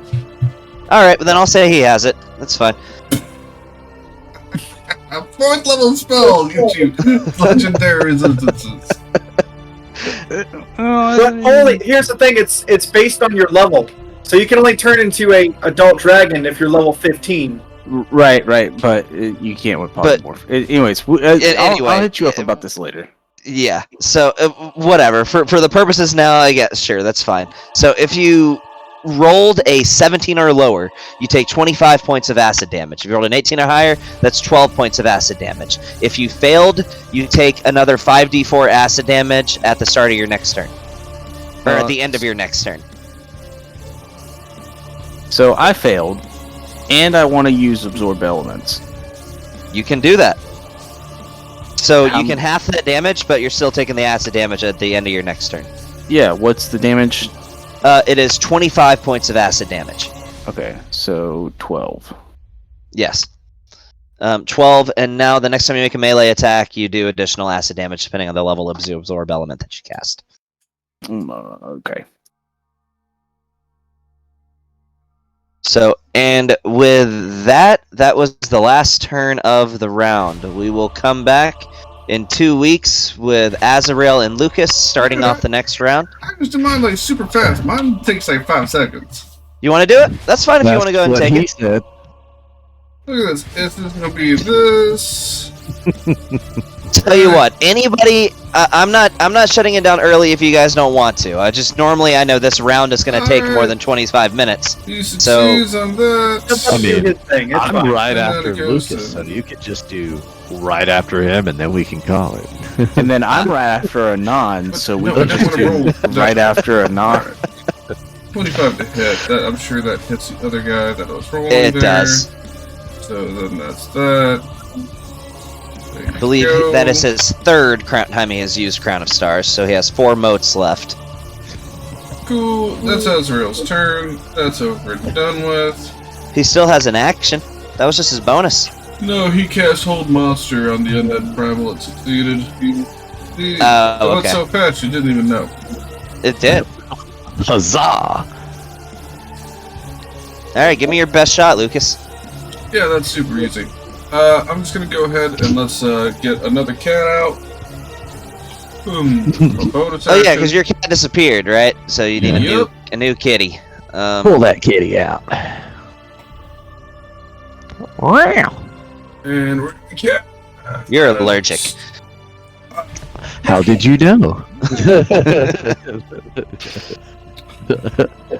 Okay. That's a new way to call somebody gay. You're allergic to kitties. Is that what that means? Where are we putting the kitty? Now. Okay, there's that. Cat is gonna go next to the undead crown of old. And then he's gonna say, I need you to make one wisdom saving throw. With who? With the undead primal bold. Single roll. Okay. That's an 8. A strong 8. Okay, and I'm gonna use my reaction. Oh wait, that was wisdom save. So his wisdom would be 13. Still fails. And I'll use my reaction to do silvery barbs for the bold high spawn 2. So roll one single wisdom save. Okay.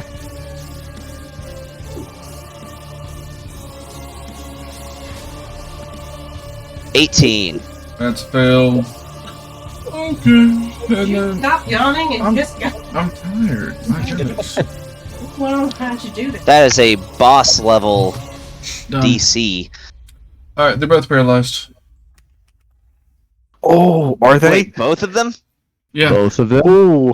that's why I cast it at higher level, and then I had to use my silvery barbs Yes. on the other one. So Nice. they're both paralyzed. Yes. And I'm gonna say, return the favor. Nod, you have advantage on your next roll.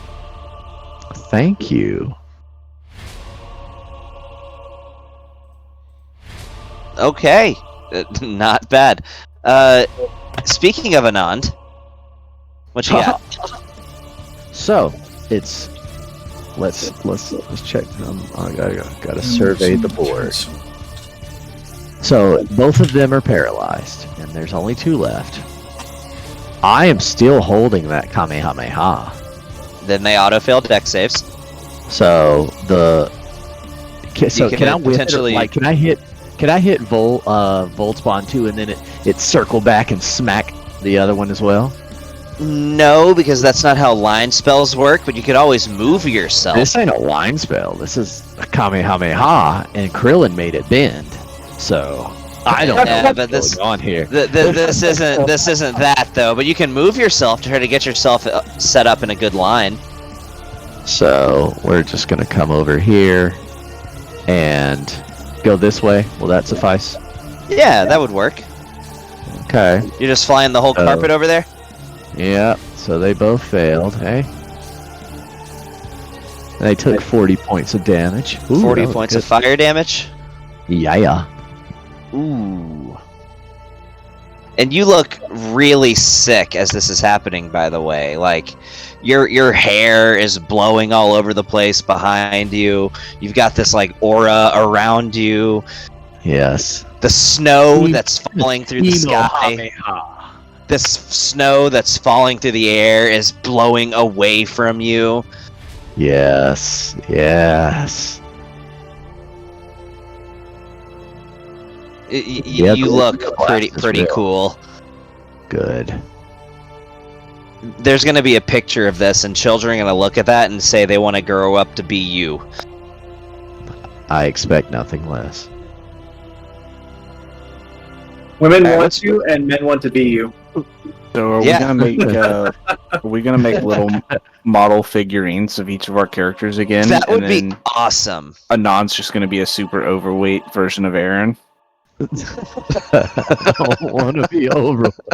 I want to drink his mana. Leave me alone.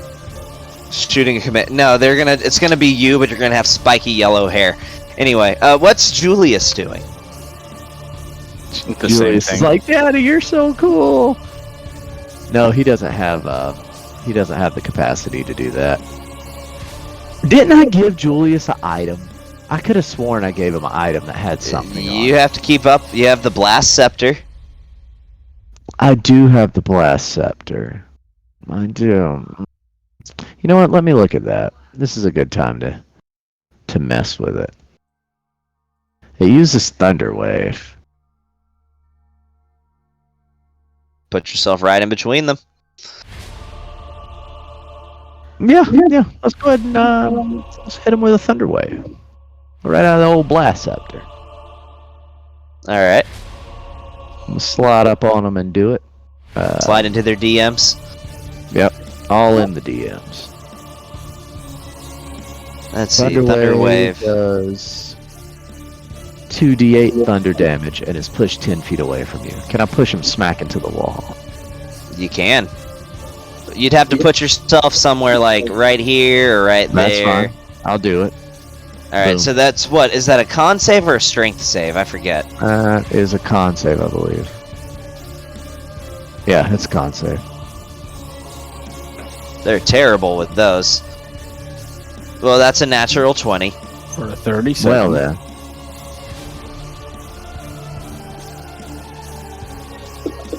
Whatever will I do? And that's a natural 19. So Well, never that's a mind. success for both of them. They still take half of that, I think, though. So it's 4 points of thunder damage. Still. Yeah, they take half and they're not pushed. That's fine. No, the reason I'm laughing is how do you want to do that against Volt High Spawn 2? Oh, bro, that's awesome. I want him to slip and fall.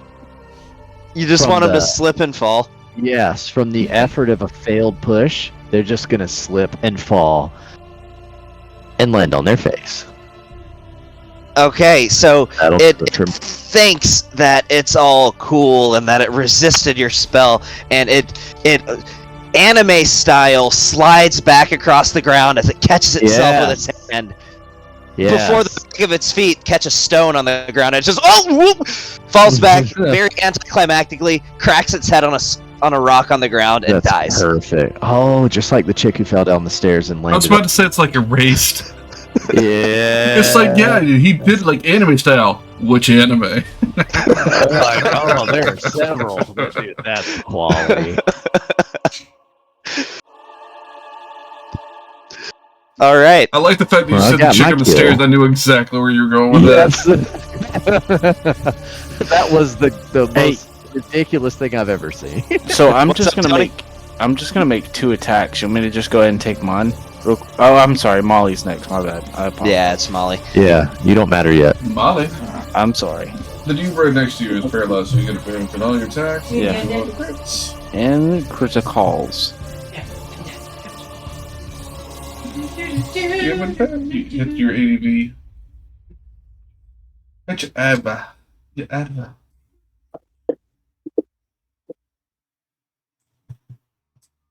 I want to be the very best.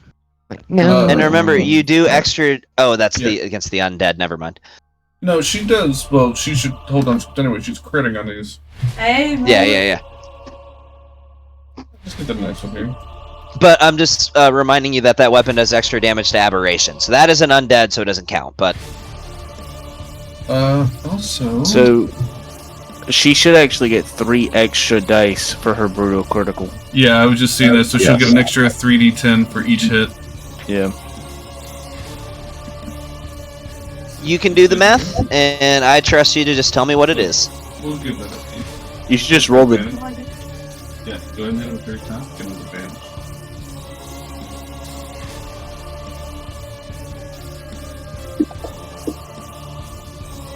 Then hold down shift and get it. And then if you just roll the third, do a third damage roll. That's Oh, what? 6 Here you go. dice. Count that. Oh, nice. Didn't even need it. Quality. You exceeded its hit points by 34. Yes, I did. How you wanna do this? I don't know. Just a classic blade to the skull. Okay, you absolutely shish-kebab this thing as you pierce it, and it lets out this like undead gargle, like before it just slumps forward, following the shaft of your weapon like a track. Haha, shaft. That's what she said.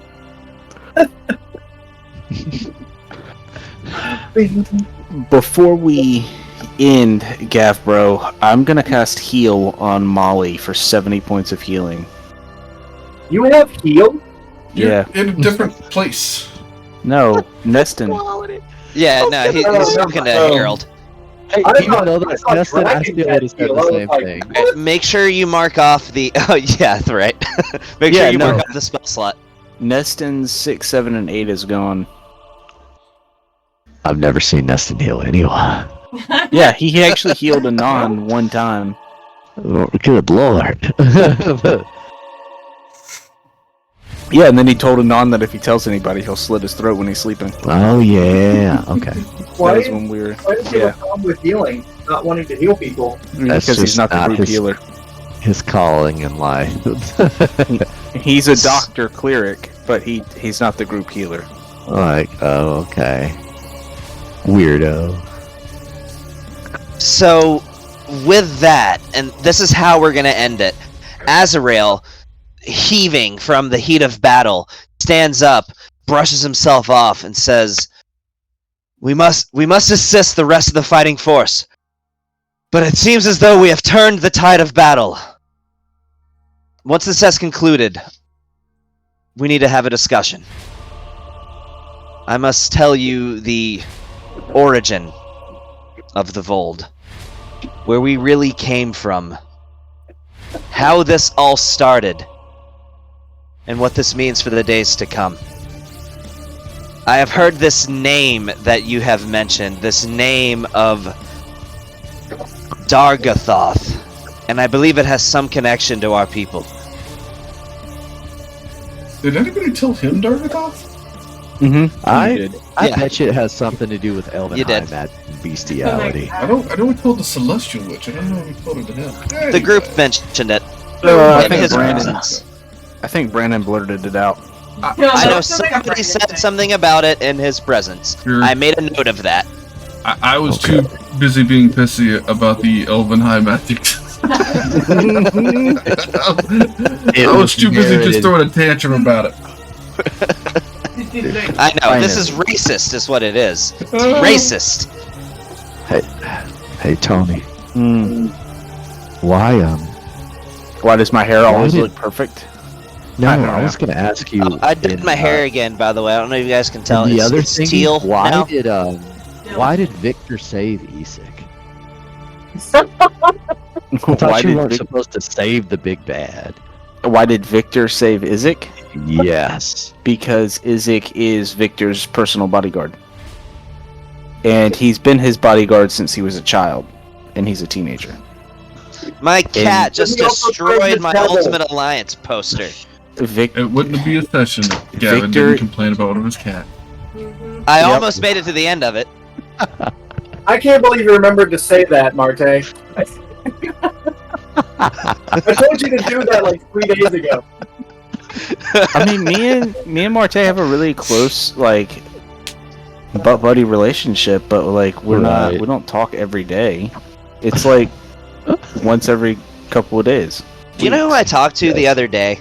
And you could Morris? probably cut Who? that recording, Sean. Yes. Morris. Me? Robert, actually.